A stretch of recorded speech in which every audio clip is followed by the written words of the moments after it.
guys, welcome to H2O, the A to Z of chemistry. मैं हूं doctor ऋतु जौहर, आपकी educator इस कोर्स जनरल ऑर्गेनिक केमिस्ट्री के लिए एंड आई होप कि आप ये कोर्स मेरे साथ एंजॉय कर रहे हैं। तो आज हम शुरू करेंगे जीओसी पार्ट 2 का lecture number 6, but make sure आपने पहले सभी लेक्चर इस लेक्चर को देखने से पहले जरूर देख लिए हो। जीओसी पार्ट 1 में हमने एक डिटेल डिस्कशन की थी नॉमेनक्लेचर ऑफ ऑर्गेनिक कंपाउंड्स पे। सो इन केस अगर आपको नेमिंग ऑफ कंपाउंड्स में कोई प्रॉब्लम है या आपने हमारे लेक्चर्स को नहीं देखा है तो वो बहुत डिटेल्ड लेक्चर्स हैं, आपके सब कंसेप्ट्स क्लियर हो जाएंगे। अब जीओसी पार्ट 2 में हम क्या पढ़ रहे हैं? वेल, जीओसी पार्ट 2 में हम आइसोमेरिज्म इन ऑर्गेनिक केमिस्ट्री को स्टडी करें। आइसोमेरिज्म एक बहुत इंपॉर्टेंट कंसेप्ट है जो कि बहुत ज्यादा यूज होगा आपकी ऑर्गेनिक केमिस्ट्री की स्टडी में। अभी तक जो हमने 5 लेक्चर्स कवर किया है उसके अंदर हमने स्ट्रक्चरल आइसोमेरिज्म को डिटेल में डिस्कस किया था। सो इन केस अगर आप यही वाला लेक्चर देख रहे हैं तो प्लीज वो लेक्चर पहले जरूर देखिए। आइसोमेरिज्म का कोई भी लेक्चर मिस नहीं कीजिए क्योंकि एक से बाद एक सब कॉन्टिन्यूटी में है, आपको अच्छे से समझ में नहीं आएगा अगर आपने पहले के लेक्चर नहीं देखे हुए हैं। फाइन, अब इस लेक्चर से हम क्या करेंगे, हम शुरू करेंगे डिस्कशन स्टीरियो आइसोमेरिज्म की। और स्टीरियो आइसोमेरिज्म अगेन एक बहुत इंपॉर्टेंट कंसेप्ट है, बहुत ज्यादा यूज होगा और जनरली स्टूडेंट्स को ये कम समझ में आता है। कम समझ में क्यों आता है वो भी बताती हूँ क्यों आता है। इसलिए क्योंकि ये ऐसी आइसोमेरिज्म है जहाँ पे मॉलिक्यूलर फॉर्मूला सेम होगा। आइसोमेरिज्म है तो मॉलिक्यूलर फॉर्मूला सेम होगा, यहाँ पे स्ट्रक्चरल फॉर्मूला भी सेम होगा। फर्क क्या होगा कि एटम्स एक दूसरे के साथ स्पेस में कैसे अरेंज्ड है।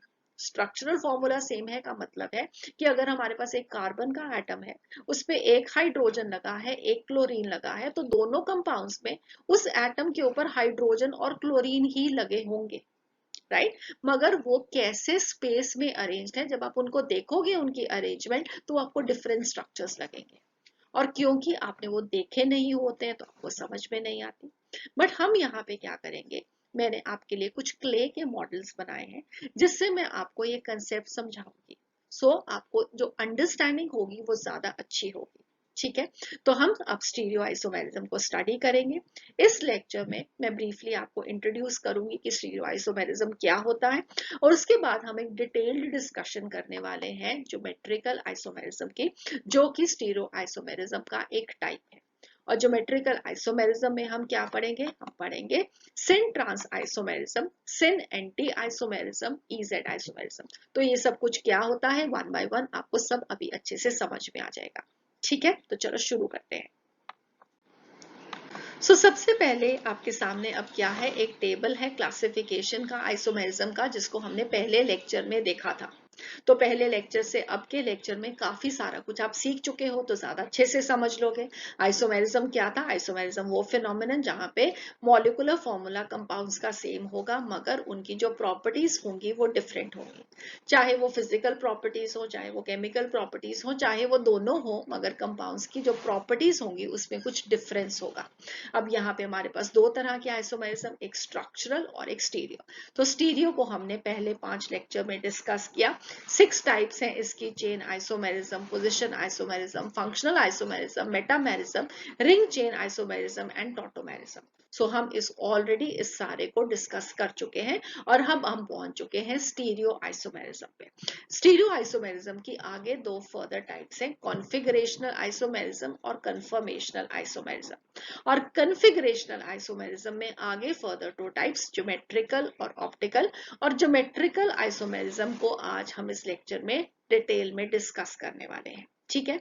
और कन्फर्मेशनल में आगे 2 टाइप्स, रोटेशनल आइसोमेरिज्म और अमीन इन्वर्जन। सो ये हमारे पास एक ब्रॉड क्लासिफिकेशन है और वन बाय वन हम स्टीरियो आइसोमेरिज्म को डिटेल में अंडरस्टैंड करेंगे और अपने कंसेप्ट्स को स्ट्रॉन्ग करेंगे। सबसे पहले सीखते हैं स्टीरियो आइसोमेरिज्म की डेफिनेशन।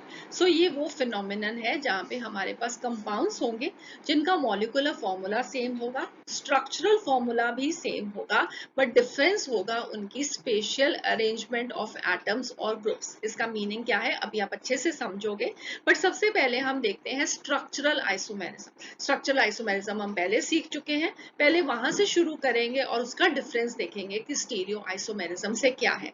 तो स्ट्रक्चरल आइसोमेरिज्म में हमारे पास कुछ मॉलिक्यूलर फॉर्मूला के एग्जांपल्स हैं। हम उनके स्ट्रक्चरल आइसोमर्स या कॉन्स्टिट्यूशनल आइसोमर्स ड्रॉ करते हैं। सबसे पहले C4H10 हम ब्यूटेन ड्रॉ कर सकते हैं, हम 2 मिथाइल प्रोपेन ड्रॉ कर सकते हैं। दोनों में डिफरेंस क्या है? वेल, दोनों में डिफरेंस है कि यहाँ पे आपके पास 4 कार्बन की चेन है, यहाँ पे 3 कार्बन की चेन है, एक मिथाइल ग्रुप, एक सब्स्टिट्यूएंट है। सो ये कैसा फर्क हुआ? ये चेन की लेंथ में फर्क हुआ, तो ये हुए चेन आइसोमर्स। नेक्स्ट हमारे पास C3H7Cl 1 क्लोरोप्रोपेन 2 क्लोरोप्रोपेन। फर्क क्या हुआ? पहले में एक क्लोरीन का एटम पोजीशन नंबर 1 पे लगा है और फिर पोजीशन नंबर 2 पे लगा है। तो डिफरेंस क्या हो गया? Position of the substituent. इसका मतलब ये क्या हुआ? Position isomerism. नेक्स्ट हमारे पास C4H10O 1 butanol and diethyl ether. इन दोनों में क्या फर्क है? फंक्शनल ग्रुप का फर्क हो गया, तो ये क्या हो गए? Functional isomers. अब इन सब स्ट्रक्चर्स में आप क्या देखते हो? हम ये देखते हैं कि ये जो स्ट्रक्चर्स हैं इनमें एटम्स एक दूसरे के साथ कैसे लिंक्ड हैं मॉलिक्यूल में, वो फर्क है। यहाँ पे 4 एटम्स इकट्ठे 1 to 1 जुड़े हुए हैं और यहाँ पे 3 एक ही लाइन में है और एक डिफरेंट हो गया। तो कनेक्टिविटी ऑफ एटम्स और groups with in a molecule is different in structural isomerism. और जो डिफरेंट स्ट्रक्चरल आइसोमर्स होंगे, इसका मतलब है कि उनमें कनेक्शन ऑफ एटम्स का ऑर्डर का डिफरेंस है। यहाँ पे हमारे पास 3 कार्बन थे और उसके बाद साथ ही में अगला क्लोरीन जुड़ा था। यहाँ पे 3 कार्बन इकट्ठे जोड़ के हमने सेकेंड वाली पोजीशन पे क्लोरीन जोड़ दिया, तो कनेक्टिविटी इस क्लोरीन एटम की में डिफरेंस आ गया। ठीक है, तो इसको हम बोलते हैं स्ट्रक्चरल आइसोमेरिज्म। अब अगर मैं आपको कहूं कि आप इस स्ट्रक्चर के आइसोमर्स ड्रॉ करो, तो ये मैं क्या ड्रॉ कर रही हूँ? वेल, मैं ड्रॉ कर रही हूँ एक इथेन का molecule.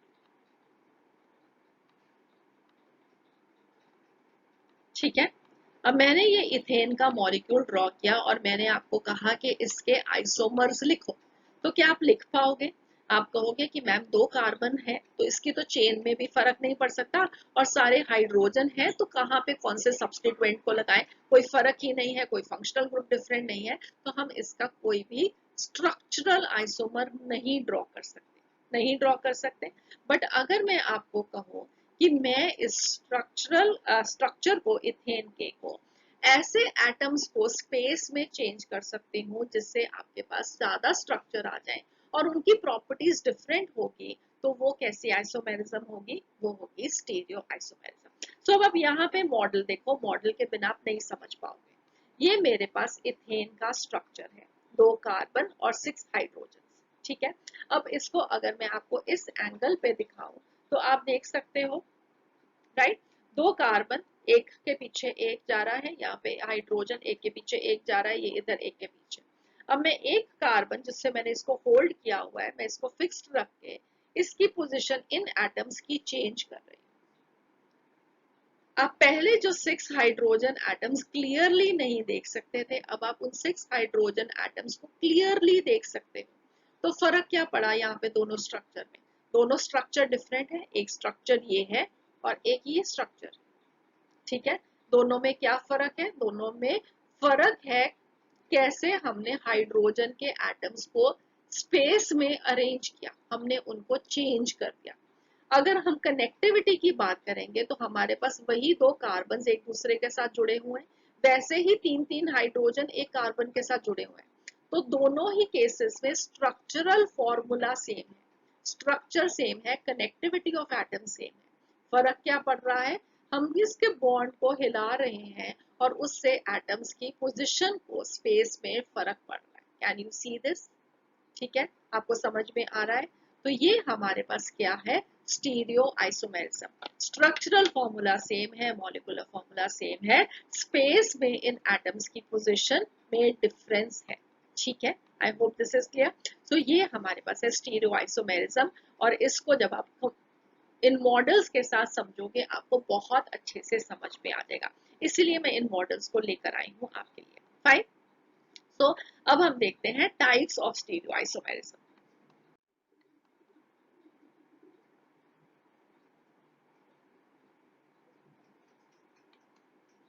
So types of stereo isomerism में हमारे पास दो टाइप्स हैं, एक है कन्फर्मेशनल आइसोमेरिज्म और दूसरा है कन्फिगरेशनल आइसोमेरिज्म। कन्फर्मेशनल आइसोमर्स उन कंपाउंड्स को बोलेंगे और यहाँ पे जो कंपाउंड्स होंगे हम उनको कन्फिगरेशनल आइसोमर्स बोलेंगे। सो सबसे पहले कन्फर्मेशनल आइसोमर्स, तो ये एक टाइप ऑफ स्टीरियो आइसोमेरिज्म है। इसका मतलब है कि जो आइसोमर्स होंगे उनका मॉलिक्यूलर फॉर्मूला सेम होगा, उनका स्ट्रक्चरल फॉर्मूला सेम होगा, फर्क कहाँ पे होगा, एटम्स की स्पेशियल अरेंजमेंट में। कैसे फर्क होगा, यहाँ पे कंफर्मेशनल आइसोमर्स जो होंगे वो एक दूसरे में इंटर कन्वर्ट हम कर सकते हैं, उनको कन्वर्ट कर देते हैं दूसरे में by the rotation of atoms about the sigma bond. कोई एटम्स को तो बॉन्ड्स को तोड़ना नहीं है, कोई नए बॉन्ड्स को बनाना नहीं है, सिर्फ rotation of the atoms about the sigma bond and one form gets converted into the other. जैसे कि हमारे पास अगेन इथेन का मॉलिक्यूल है, इसके अंदर हमारे पास कार्बन कार्बन सिग्नल बॉन्ड है, सिग्मा बॉन्ड है, ठीक है। तो हमारे पास एक स्ट्रक्चर ये है, दूसरा स्ट्रक्चर हमने घुमा दिया एटम्स को तो ये बन गया। इसका मतलब है कि हम सिर्फ रोटेशन कर रहे हैं एटम्स की और एक स्ट्रक्चर को दूसरे स्ट्रक्चर में कन्वर्ट कर सकते हैं। अगर ऐसे मूवमेंट से उनकी प्रॉपर्टीज में फर्क पड़ रहा है तो इसका मतलब है कि वो दो डिफरेंट कंपाउंड्स हैं, ठीक है। मगर उन दो कंपाउंड्स को हम सिर्फ एटम की सिग्मा बॉन्ड के अराउंड रोटेशन के साथ सिर्फ क्या कर रहे हैं, एक फॉर्म से दूसरे फॉर्म में कन्वर्ट कर रहे हैं। समझ में आ गया। सो कन्फर्मेशनल आइसोमेरिज्म में क्या है कि जो हमारे पास कंपाउंड्स होंगे वो एक दूसरे में कन्वर्ट कर सकते हैं by the rotation of atoms about the sigma bond. इसको हम डिटेल में डिस्कस करेंगे जब हम कन्फर्मेशनल आइसोमर्स की डिटेल्ड डिस्कशन करेंगे एक सेपरेट लेक्चर के अंदर, ठीक है। सो अभी के लिए हम कहाँ पे मूव करते हैं, कन्फिगरेशनल आइसोमर्स में। अब कन्फिगरेशनल आइसोमर्स भी स्टीरियो आइसोमर्स हैं। इसका मतलब है इनका भी मॉलिक्यूलर फॉर्मूला सेम होगा, स्ट्रक्चरल फॉर्मूला सेम होगा, स्पेशियल अरेंजमेंट एटम्स की में फर्क होगा। और ऐसे फर्क होगा कि अब जो दो कंपाउंड्स हम बनाएंगे वो एक दूसरे में हम कन्वर्ट नहीं कर सकते। हमें अगर उन दोनों को कन्वर्ट करना है तो हमें बॉन्ड्स को तोड़ना पड़ेगा और नए बॉन्ड्स को बनाना पड़ेगा। यहाँ पे हम सिर्फ rotation of the atoms about the sigma bond से एक फॉर्म को दूसरे फॉर्म में कन्वर्ट कर सकते हैं, यहाँ पर नहीं कर सकते। क्यों नहीं कर सकते, क्योंकि यहाँ पे आप देखोगे कि मॉलिक्यूल के अंदर कुछ रिजिडिटी होगी, रिजिड स्ट्रक्चर होंगे जो कि उस मूवमेंट को अलाउ नहीं करते। यहाँ पे हमारे पास एक सिग्मा बॉन्ड ही है, आसानी से ये घूम रहे हैं। मगर अगर हमारे पास कुछ ऐसा हो कि ये दो एटम्स आसानी से एक दूसरे के रिस्पेक्ट में मूव ना कर सके तो जो इनके साथ जुड़े हुए एटम्स हैं उनकी जो पोजीशन है वो फिक्स हो जाएगी। अगर वो फिक्स हो जाएगी तो हमारे पास डिफरेंट स्ट्रक्चर्स बनेंगे, ठीक है। तो इसको अभी हम डिटेल में डिस्कस करते हैं, क्योंकि जो कन्फिगरेशनल आइसोमर्स हैं वो दो तरह के हैं। एक हमारे पास ज्योमेट्रिकल आइसोमर्स है और दूसरे हमारे पास ऑप्टिकल आइसोमर्स है। तो ज्योमेट्रिकल आइसोमेरिज्म को हम अभी डिटेल में डिस्कस कर ही रहे हैं तो आपको ये सब कुछ अभी अच्छे से समझ में आ जाएगा, ठीक है। सो कन्फिगरेशनल आइसोमर्स दो तरह के, एक ज्योमेट्रिकल आइसोमर्स और दूसरे ऑप्टिकल आइसोमर्स। ज्योमेट्रिकल आइसोमर्स के लिए मैं दो लेक्चर लेने वाली हूँ, ये वाला लेक्चर और नेक्स्ट लेक्चर भी। अभी हम अच्छे से डिस्कस कर पाएंगे कंप्लीट इस ज्योमेट्रिकल आइसोमेरिज्म को, और फिर उसके बाद हम ऑप्टिकल आइसोमेरिज्म को डिटेल में डिस्कस करेंगे और उस पर मैं बहुत सारे लेक्चर्स लेने वाली हूँ। सो पहले हमारे पास क्या है, ज्योमेट्रिकल आइसोमेरिज्म। तो ज्योमेट्रिकल आइसोमेरिज्म एक तरह की stereo isomerism, same molecular formula, same structural formula सबको याद हो गया, मगर फिर भी हमारे पास दो डिफरेंट कंपाउंड्स हैं क्योंकि उनकी एटम्स की स्पेशल अरेंजमेंट में डिफरेंस है। अब कहाँ पे ये एटम्स और ग्रुप्स का स्पेशल अरेंजमेंट में डिफरेंस है, around the carbon carbon double bond. तो कार्बन कार्बन डबल बॉन्ड जहाँ पे हमारे पास एल्कीन्स हैं, उन कार्बन कार्बन डबल बॉन्ड से जो जुड़े हुए एटम्स हैं उनकी अरेंजमेंट में अगर फर्क होगा तो उसको हम बोलेंगे ज्योमेट्रिकल आइसोमेरिज्म। इनफैक्ट आप देखोगे अभी आगे जब हम और पढ़ेंगे तो कार्बन कार्बन डबल बॉन्ड के अलावा और भी स्ट्रक्चर्स होंगे जहाँ पे ज्योमेट्रिकल आइसोमेरिज्म पॉसिबल है, मगर वो हम बाद में करेंगे। सबसे पहले हम स्टडी करते हैं कार्बन कार्बन डबल बॉन्ड। अब कार्बन कार्बन डबल बॉन्ड के अराउंड क्यों ये एटम्स की पोजीशन डिफरेंट हो जाती है, लेट्स जस्ट अंडरस्टैंड दिस। वो इसलिए डिफरेंट है क्योंकि डबल बॉन्ड के अराउंड एक रिस्ट्रिक्टेड रोटेशन है। जब सिंगल बॉन्ड है तो आप देख रहे हो घूम रहा है, बार बार बहुत बारी देख चुके हो कि आसानी से घूम रहा है। मगर अगर आप एक डबल बॉन्ड वाला स्ट्रक्चर देखो, ये स्ट्रक्चर है, ठीक है, हमारे पास ये स्ट्रक्चर है। I will show you this one, that is better. ठीक है, इस स्ट्रक्चर में आप क्या देख सकते हो, ये कार्बन कार्बन के बीच में डबल बॉन्ड है, इसके साथ दो हाइड्रोजन जुड़े हुए हैं, दो क्लोरीन जुड़े हुए हैं। इस कंपाउंड का नाम क्या हो जाएगा, 1,2 डाइक्लोरोइथीन। ठीक है, अब इसके अंदर अगर हम इसको एक कार्बन को पकड़ के दूसरे को घुमाना चाहें तो वो आसानी से नहीं घूम रहा। ठीक है, जैसे कि सिंगल बॉन्ड में सिग्मा बॉन्ड के अराउंड रोटेशन पॉसिबल थी, यहाँ पे नहीं हो रही। क्यों नहीं हो रही, क्योंकि ये दो बॉन्ड है, ये इसको घूमने ही नहीं दे रहा, तो यहाँ पे रिस्ट्रिक्टेड रोटेशन होगी। ठीक है, अब रिस्ट्रिक्टेड रोटेशन की वजह से क्या हुआ कि अगर आप देखो कि यहाँ पे मेरे पास ये दो एटम्स हैं हाइड्रोजन के, जो कि अबव द डबल बॉन्ड है, और दो क्लोरीन के एटम्स क्या है, बिलो द डबल बॉन्ड है। अब दूसरा मेरे पास एक और स्ट्रक्चर है, इसके अंदर आप क्या देख सकते हो कि एक हाइड्रोजन और एक क्लोरीन ऊपर है, एक हाइड्रोजन और एक क्लोरीन नीचे है। ये दोनों स्ट्रक्चर्स, इसका नाम क्या होगा, इसके अंदर भी 1 क्लोरो 2 क्लोरो, सो 1,2 डाइक्लोरोइथीन, और ये भी 1,2 डाइक्लोरोइथीन। तो इन दोनों का मॉलिक्यूलर फॉर्मूला सेम है, स्ट्रक्चरल फॉर्मूला भी सेम है, मगर आप क्या देख सकते हो कि स्पेस में इनके एटम्स की पोजीशन का डिफरेंस है। समझ में आ रहा है, इसके अंदर एक का हाइड्रोजन और क्लोरीन ऊपर, राइट, या आप कह सकते हो कि दो हाइड्रोजन्स डायगनली ऑपोजिट, दो क्लोरीन्स डायगनली ऑपोजिट, और इसके अंदर दोनों हाइड्रोजन्स ऊपर, दोनों क्लोरीन्स नीचे। तो डिफरेंस है ना स्ट्रक्चर में, डिफरेंस है स्ट्रक्चर में, क्योंकि कार्बन कार्बन डबल बॉन्ड के अराउंड रोटेशन पॉसिबल नहीं हुई। अगर हमें एक फॉर्म को दूसरे फॉर्म में कन्वर्ट करना है, अगर आपको एक फॉर्म को दूसरे फॉर्म में कन्वर्ट करना है तो आपको क्या करना पड़ेगा, इस बॉन्ड को तोड़ना पड़ेगा। इस बॉन्ड को जब मैं तोड़ूंगी, इन एटम्स को घुमा के दोबारा से यहाँ पे लगाऊंगी, तो आपको फिर से दूसरा स्ट्रक्चर मिल जाएगा। ठीक है, मैंने इन बॉन्ड को तोड़ा, बिना तोड़े हुए मैं एक दूसरे में इनको कन्वर्ट नहीं कर पाई, क्योंकि there was a restricted rotation around the carbon carbon double bond. Is it clear now? अब ये रिस्ट्रिक्टेड रोटेशन क्यों है, ये रिस्ट्रिक्टेड रोटेशन इसलिए है क्योंकि यहाँ पे सिग्मा बॉन्ड के साथ साथ एक पाई बॉन्ड भी है। अगर हम सिग्मा बॉन्ड्स को देखें तो मैं अगर एक सपोजिटली इथीन का मॉलिक्यूल ड्रॉ करती हूँ तो हम उसको कैसे ड्रॉ करेंगे, ऐसे, राइट। तो एक कार्बन कितने सिग्मा बॉन्ड फॉर्म कर रहा है, 1 2 और 3, और एक पाई बॉन्ड फॉर्म कर रहा है। ठीक है, अब अगर 3 सिग्मा बॉन्ड एक कार्बन फॉर्म कर रहा है तो इसका मतलब है हाइब्रिडाइजेशन क्या हो जाएगी उसकी, sp2 हाइब्रिडाइजेशन। बिल्कुल सही बात। अब जब sp2 हाइब्रिडाइजेशन होती है तो ज्योमेट्री कैसी होती है, ट्राइगोनल प्लेनर ज्योमेट्री होती है। सारे के सारे एटम्स एक ही प्लेन में लाए करेंगे, सारे के सारे एटम्स, अगर मैं इसको एक ट्रे पे रख दूं यहाँ पे, तो मैं रख सकती हूँ सारे के सारे एटम्स इस ट्रे को टच करेंगे। ठीक है, so they are lying in one plane, this is a trigonal planar geometry for the sp2 hybridisation. इसका मतलब है कि सारे कोवलेंट बॉन्ड्स एक ही प्लेन में होंगे। रह जाएगा बचा हुआ क्या, एक अनहाइब्रिडाइज्ड p ऑर्बिटल हर एक दोनों कार्बन्स का, और वो जो दोनों कार्बन्स के अनहाइब्रिडाइज्ड p ऑर्बिटल है वो कैसे लाई करेंगे, 90 degree to the right angle of the plane. इसको भी समझाती हूँ, एक सेकेंड।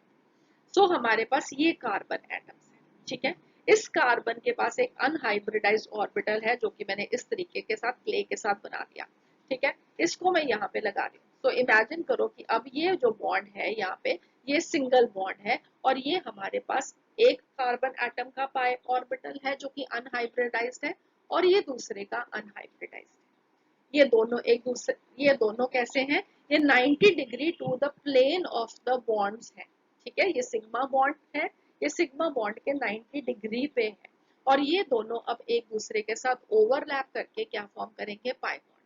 अगर अब हम इसको ट्विस्ट करना चाहें इन बॉन्ड्स को तो क्या होगा, जब हम इसको ट्विस्ट करना चाहेंगे तो ये जो ओवरलैपिंग है ये खराब हो जाएगी। ठीक है, ये जब ओवरलैपिंग, सिर्फ अगर आपको ये दिखाऊं तो ज्यादा अच्छे से समझ में आ जाएगा। राइट। अब अगर ये ऐसे हैं, अगर मैं ट्विस्ट करती अपने कार्बन्स को तो क्या होगा, ये मेरा एक ऐसे करके मूव करना शुरू कर देगा। अब इनके बीच में ओवरलैपिंग ही नहीं रहेगी, ठीक है, ओवरलैपिंग नहीं रहेगी तो इसका मतलब है पाई बॉन्ड टूट ही जाएगा। तो मेरा मॉलिक्यूल जो है वो मॉलिक्यूल ही नहीं रहेगा, वो पाई बॉन्ड रहेगा ही नहीं। Are you understanding it? So हमारे पास जो अनहाइब्रिडाइज्ड p ऑर्बिटल प्रेजेंट है, that is at right angle to the plane, और वो एक पाई मॉलिकुलर बॉन्ड फॉर्म कर रहे हैं अपने एडजेसेंट अनहाइब्रिडाइज्ड p ऑर्बिटल के साथ, ठीक है। और उससे क्या होगा, एक पाई क्लाउड बन जाएगा of over both the carbon atoms above and below the plane of the hybridized orbitals। एक क्लाउड ऐसे और एक क्लाउड ऐसे, एक इलेक्ट्रॉन डेंसिटी रिच एरिया ऊपर, एक इलेक्ट्रॉन डेंसिटी रिच एरिया नीचे, और ये यहाँ पे सिग्मा बॉन्ड। समझ में आया? ठीक है, अगर आप डायग्राम देखोगे तो डायग्राम भी आपसे अंडरस्टैंड अब हो जाएगा। ये सिंगल बॉन्ड्स हैं सारे जो कि इक्वेटोरियल प्लेन पे लाई कर रहे हैं, और ये पाई बॉन्ड है जो कि 90 डिग्री पे है। और उसके बाद क्या, उसकी वजह से आप देख सकते हो कि यहाँ पे हमारे पास दो स्ट्रक्चर्स बन गए, दो स्ट्रक्चर्स जहाँ पे हमारे पास दो एटम्स एक तरह के एक साइड पे ऑफ द डबल बॉन्ड, और दोनों दूसरे एटम्स दूसरी साइड पे, ठीक है। और इस वाले स्ट्रक्चर में आप कैसे देख सकते हो कि दोनों जो एटम सेम टाइप के थे वो ऑपोजिट टू ईच अदर है, ये वाले दो ऑपोजिट टू ईच अदर है। इसको हम बोलते हैं सिस आइसोमर, इसको हम बोलते हैं ट्रांस आइसोमर, राइट। तो ये सिस और ट्रांस आइसोमर कैसे बने, ये बने जब हमारे पास ओवरलैपिंग हुई टू अनहाइब्रिडाइज्ड p ऑर्बिटल्स की। वो मैक्सिमम तब होगी जब वो एक दूसरे को पैरेलल होंगे। अगर हम उसको डिस्टर्ब करने की कोशिश करेंगे by twisting the carbon carbon double bond, single bond को हम ट्विस्ट कर पाए, डबल बॉन्ड को हम ट्विस्ट ही नहीं कर पाए। जब हमने ट्विस्ट किया तो ज्योमेट्री खराब हो गई, ज्योमेट्री खराब होगी तो मॉलिक्यूल अनस्टेबल बन गया। इसलिए we say that carbon carbon double bond के अराउंड जो रोटेशन है वो रिस्ट्रिक्टेड है। बाहर बहुत तेज बारिश हो रही है एंड आई होप आप उसकी आवाज सुन सकते हैं, बट आप उससे डिस्टर्ब नहीं हो रहे हैं, ठीक है। सो हमारे पास क्या है, कार्बन कार्बन डबल बॉन्ड के अराउंड रिस्ट्रिक्टेड रोटेशन है। और अब इस रिस्ट्रिक्टेड रोटेशन की वजह से हमारे पास two different spatial structural arrangements possible हो गई, जो कि एक दूसरे में हम आसानी से कन्वर्ट नहीं कर सकते। एक ये वाली जिसके अंदर दोनों atoms of the same kind bond के एक ही तरफ हैं, और दूसरी जहां पे atoms of the same kind bond के ऑपोजिट साइड्स पे हैं। ये बॉन्ड है, ये हाइड्रोजन ऊपर, ये नीचे, ये क्लोरीन ऊपर, ये नीचे। So they are on opposite side of the bond. इसको हम क्या बोलते हैं, ट्रांस, और इसको हम क्या बोलते हैं, सिस। डायग्रामेटिकली ड्रॉ करेंगे तो ये हमारे पास सिस, जहां पे डबल बॉन्ड की एक साइड पे x और दूसरी साइड पे y, और ट्रांस जहां पे x ऑपोजिट साइड्स पे और y ऑपोजिट साइड्स पे। समझ में आ गया? अब ये समझ में आ गया तो अब हम क्या करेंगे, इसको और डिटेल में डिस्कस करेंगे, कंडीशंस देखेंगे कि कहाँ कहाँ पे ज्योमेट्रिकल आइसोमेरिज्म पॉसिबल है, क्या जो कंपाउंड्स बनेंगे उनकी प्रॉपर्टीज में फर्क है, और बहुत कुछ ऐसा, ठीक है। तो चलो आगे बढ़ते हैं। अब हमने ये सीखा कि ज्योमेट्रिकल आइसोमेरिज्म होती क्या है। अब हम ये सीखेंगे कि अगर हमें कोई भी गिवन स्ट्रक्चर हो तो कैसे हम रिकॉग्नाइज करते हैं कि उस स्ट्रक्चरल में ज्योमेट्रिकल आइसोमेरिज्म होगी या नहीं। तो सबसे पहले हमने क्या सीखा कि कार्बन कार्बन डबल बॉन्ड में होती है, ठीक है। तो उसके लिए असेंशियल कंडीशन क्या है कि रिस्ट्रिक्टेड रोटेशन होनी चाहिए मॉलिक्यूल के अंदर।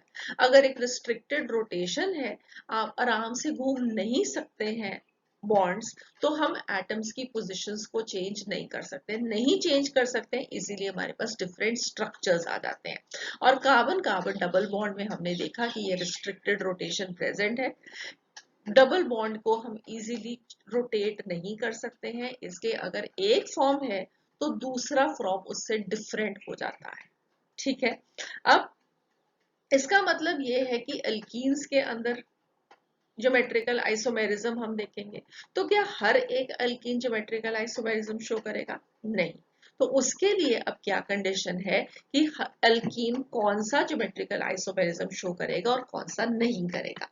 तो अब आपको यहाँ पे ये याद रखना है कि हमारे पास एक कार्बन कार्बन का डबल बॉन्ड है, उस एक कार्बन, जो दो कार्बन्स हैं, उन दोनों कार्बन्स पे दो दो ग्रुप्स लगे हुए हैं, वो दोनों ग्रुप्स जो हैं वो डिफरेंट होने चाहिए। मीनिंग क्या है, अगर आप ये यहाँ पे देख रहे हो तो ये एक कार्बन एटम है, इस पे एक ग्रुप लगा है X, एक लगा है Y, दूसरा लगा है X, लगा है Y।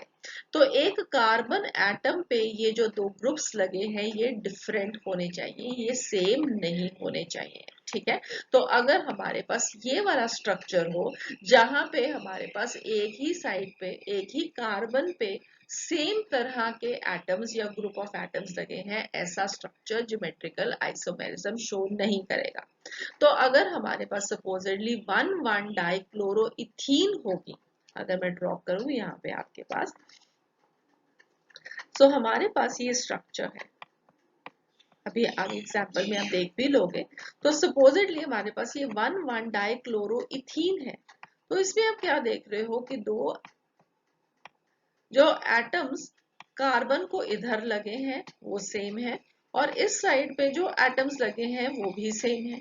तो ऐसा स्ट्रक्चर ज्योमेट्रिकल आइसोमेरिज्म शो नहीं करेगा।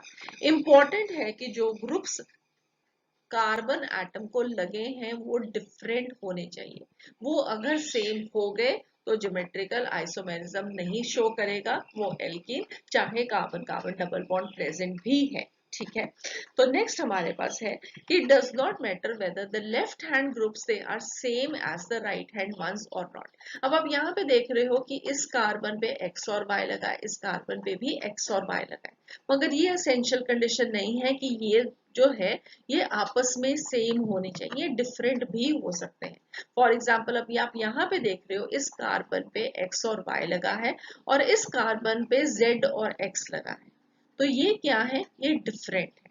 ठीक है, I hope this is clear कि ये जो एटम्स है ये डिफरेंट है, ये डिफरेंट हो सकते हैं और एक एटम पे जरूर डिफरेंट होने चाहिए।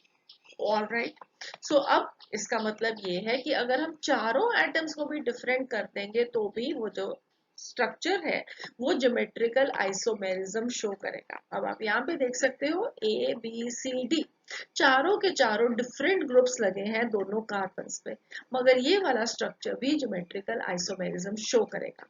फर्क ये होगा कि यहाँ पे हम सिस और ट्रांस नहीं बता सकते। सिस कहाँ पे था, जहाँ पे एक एटम जो कार्बन कार्बन डबल बॉन्ड के लगा हुआ है वो दूसरा एटम जो कार्बन बॉन्ड के सेम साइड पे है वो दोनों सिमिलर हो, जैसे कि ये वाला है।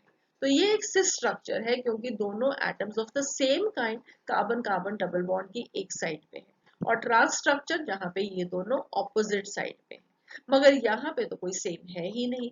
इसका मतलब है कि ये वाला स्ट्रक्चर जहाँ पे चारों डिफरेंट ग्रुप्स होंगे वहां पे हम सिस ट्रांस नहीं बोल सकते, मगर फिर हम क्या बोल सकते हैं, वहां के लिए हम एक नया सिस्टम ऑफ नॉमेनक्लेचर सीखेंगे जिसे हम बोलते हैं EZ सिस्टम ऑफ नॉमेनक्लेचर, वो हम अभी थोड़ी देर में पढ़ रहे हैं। ठीक है, सो इस सबसे हमारी अंडरस्टैंडिंग क्या बनेगी, दो असेंशियल कंडीशंस बनेगी ज्योमेट्रिकल आइसोमेरिज्म के लिए। कंडीशन नंबर 1 ये होगा कि मॉलिक्यूल्स के अंदर एक रिस्ट्रिक्टेड रोटेशन होनी चाहिए, आसानी से जो बॉन्ड्स हैं वो घूमने नहीं चाहिए, अगर वो नहीं घूम सकते हैं तो हमारे पास डिफरेंट तरह के स्ट्रक्चर्स पॉसिबल हैं, जैसे कि कार्बन कार्बन डबल बॉन्ड में हमने देखा। ठीक है, और दूसरी कंडीशन क्या है कि जो दो, अगर कार्बन कार्बन डबल बॉन्ड है हमारे पास तो उस पे जो दो ग्रुप्स लगे हुए हैं वो डिफरेंट होने चाहिए, अगर वो सेम होंगे तो वो स्ट्रक्चर ज्योमेट्रिकल आइसोमेरिज्म शो नहीं करेगा। एग्जांपल्स देखते हैं हम। अब यहाँ पे आप क्या देख सकते हो, कार्बन कार्बन डबल बॉन्ड है, इस साइड पे एक मिथाइल ग्रुप है, एक हाइड्रोजन है, इधर भी एक मिथाइल ग्रुप है, एक हाइड्रोजन है, इसका मतलब है डबल बॉन्ड भी है और दोनों ग्रुप्स जो लगे हैं वो डिफरेंट भी हैं, तो ये स्ट्रक्चर शो कर सकता है आइसोमेरिज्म। अब डबल बॉन्ड की एक साइड पे ही सिमिलर ग्रुप्स हैं तो ये स्ट्रक्चर क्या बन जाएगा, सिस ब्यूटोइन, और अगर हम इनको एक दूसरे के ऑपोजिट कर देंगे तो ये क्या बन जाएगा, ट्रांस ब्यूटोइन।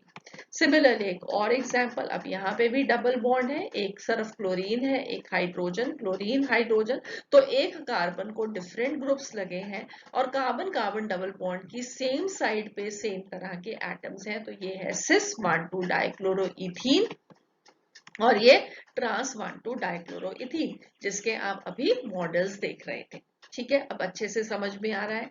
नेक्स्ट हमारे पास क्या है स्ट्रक्चर, यहाँ पे दो कार्बोक्सिलिक एसिड ग्रुप्स हैं, एक कार्बन को अगेन डिफरेंट ग्रुप्स लगे हैं और यहाँ पे दोनों सेम साइड पे हैं।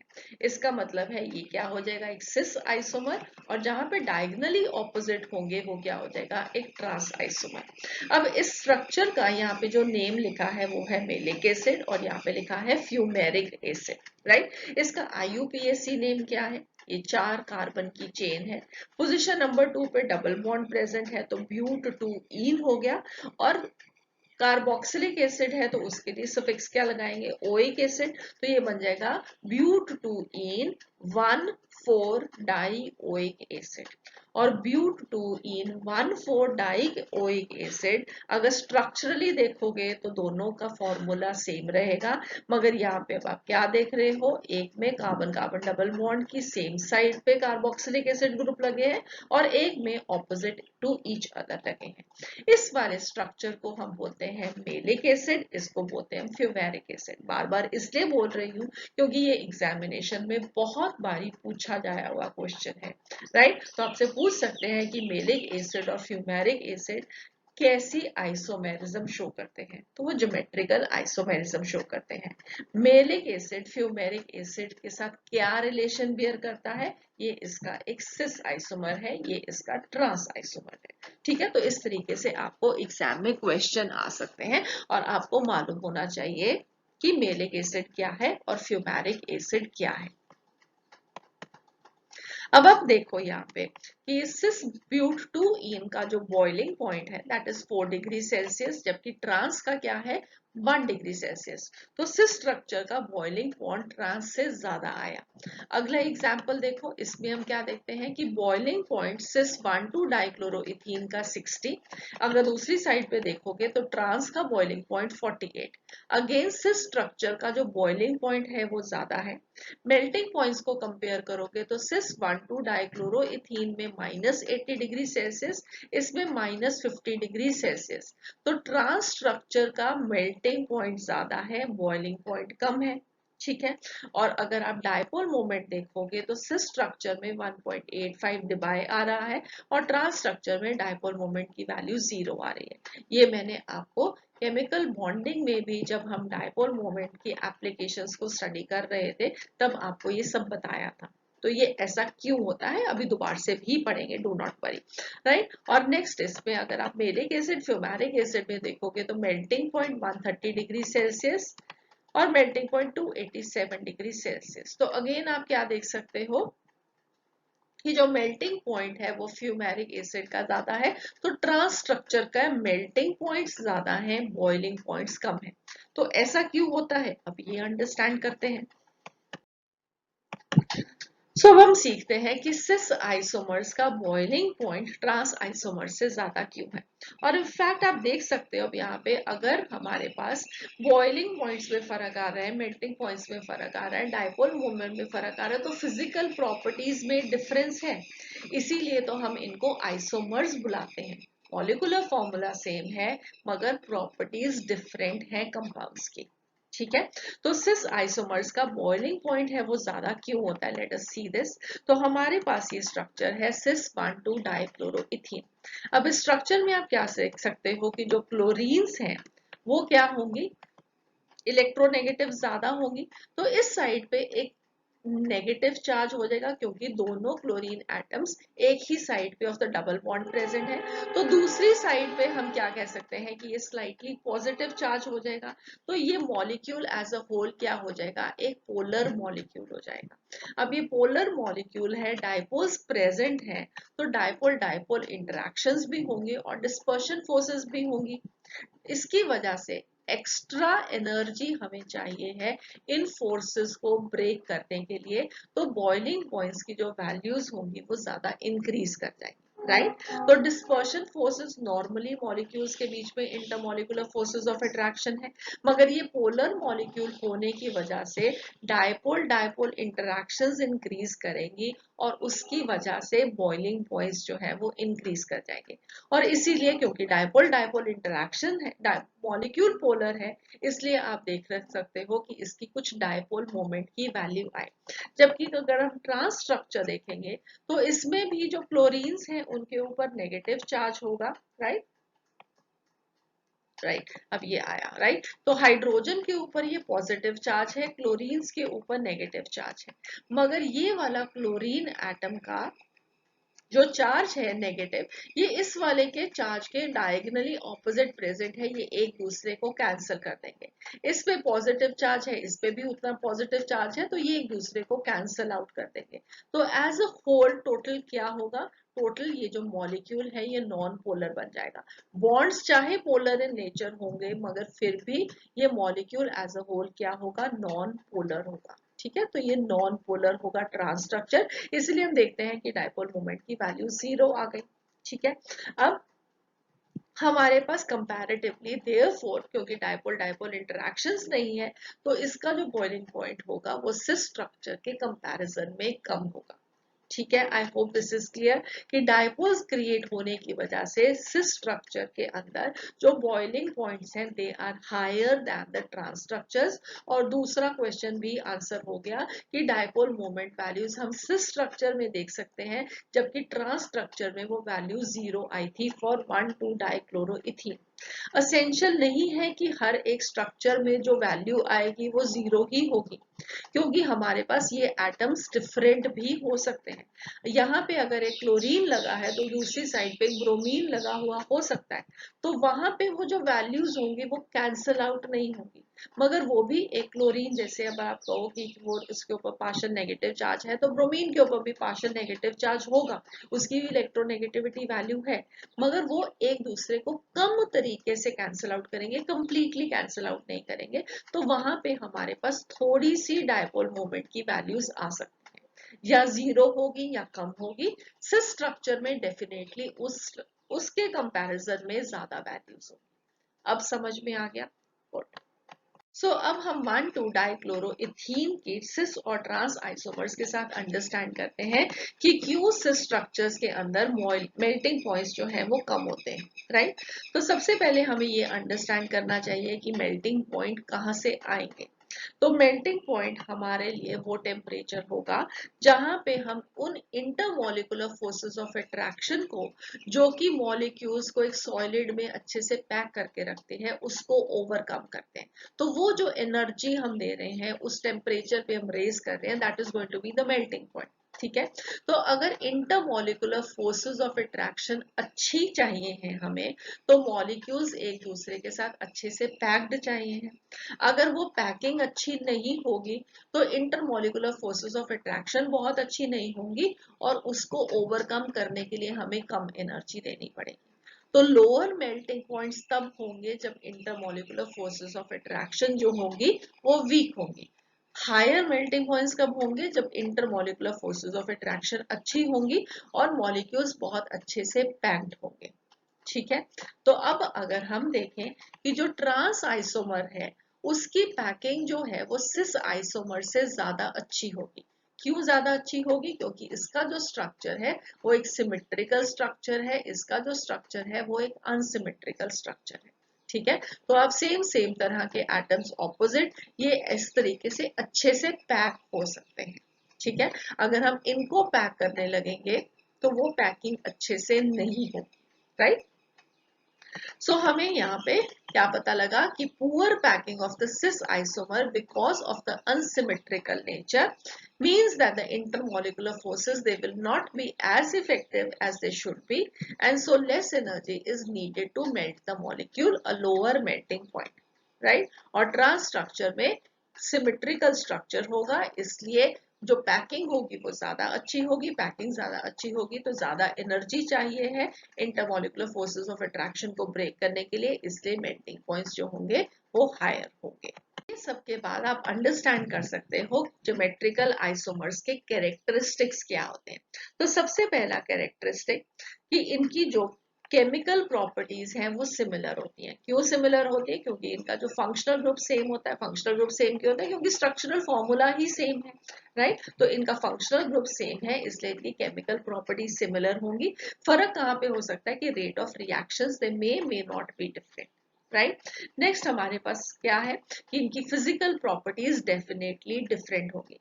Melting points, boiling point, dipole moment, refractive indices में हम डिफरेंस देखते हैं, इसीलिए हम इनको सिस और ट्रांस आइसोमर्स देखते हैं। दे आर डिफरेंट कंपाउंड्स क्योंकि इनकी फिजिकल प्रॉपर्टीज डिफरेंट है, chemical properties they are the same. Cis isomers के मेल्टिंग पॉइंट्स कम होंगे, बॉइलिंग पॉइंट्स ज्यादा होंगे, और प्लीज ऑल्सो ये भी रिमेंबर कर लो कि रिफ्रैक्टिव इंडिसेस भी सिस कंपाउंड्स के ज्यादा होंगे। सिस कंपाउंड्स में डायपोल मोमेंट की वैल्यू ज्यादा क्यों आई थी? क्योंकि अनसिमेट्रिकल नेचर था। इंडिविजुअल बॉन्ड्स की जो डायपोल्स थे वो एक दूसरे को कैंसल नहीं कर रहे थे। नेक्स्ट, सिस आइसोमर्स हैं, उनके बॉइलिंग पॉइंट ज्यादा हैं। वो क्यों ज्यादा है? क्योंकि डायपोल मोमेंट की वैल्यूज ज्यादा थी, उन्हें एक दूसरे को कैंसिल नहीं किया अनसिमेट्रिकल स्ट्रक्चर की वजह से, इसलिए डायपोल मोमेंट की वैल्यू ज्यादा थी। डायपोल मोमेंट की वैल्यू ज्यादा है तो हमारे पास ओवरकम करने के लिए इंटरमोलिकुलर फोर्सेस ऑफ अट्रैक्शन बढ़ गई और इसलिए बॉइलिंग पॉइंट्स भी बढ़ गए।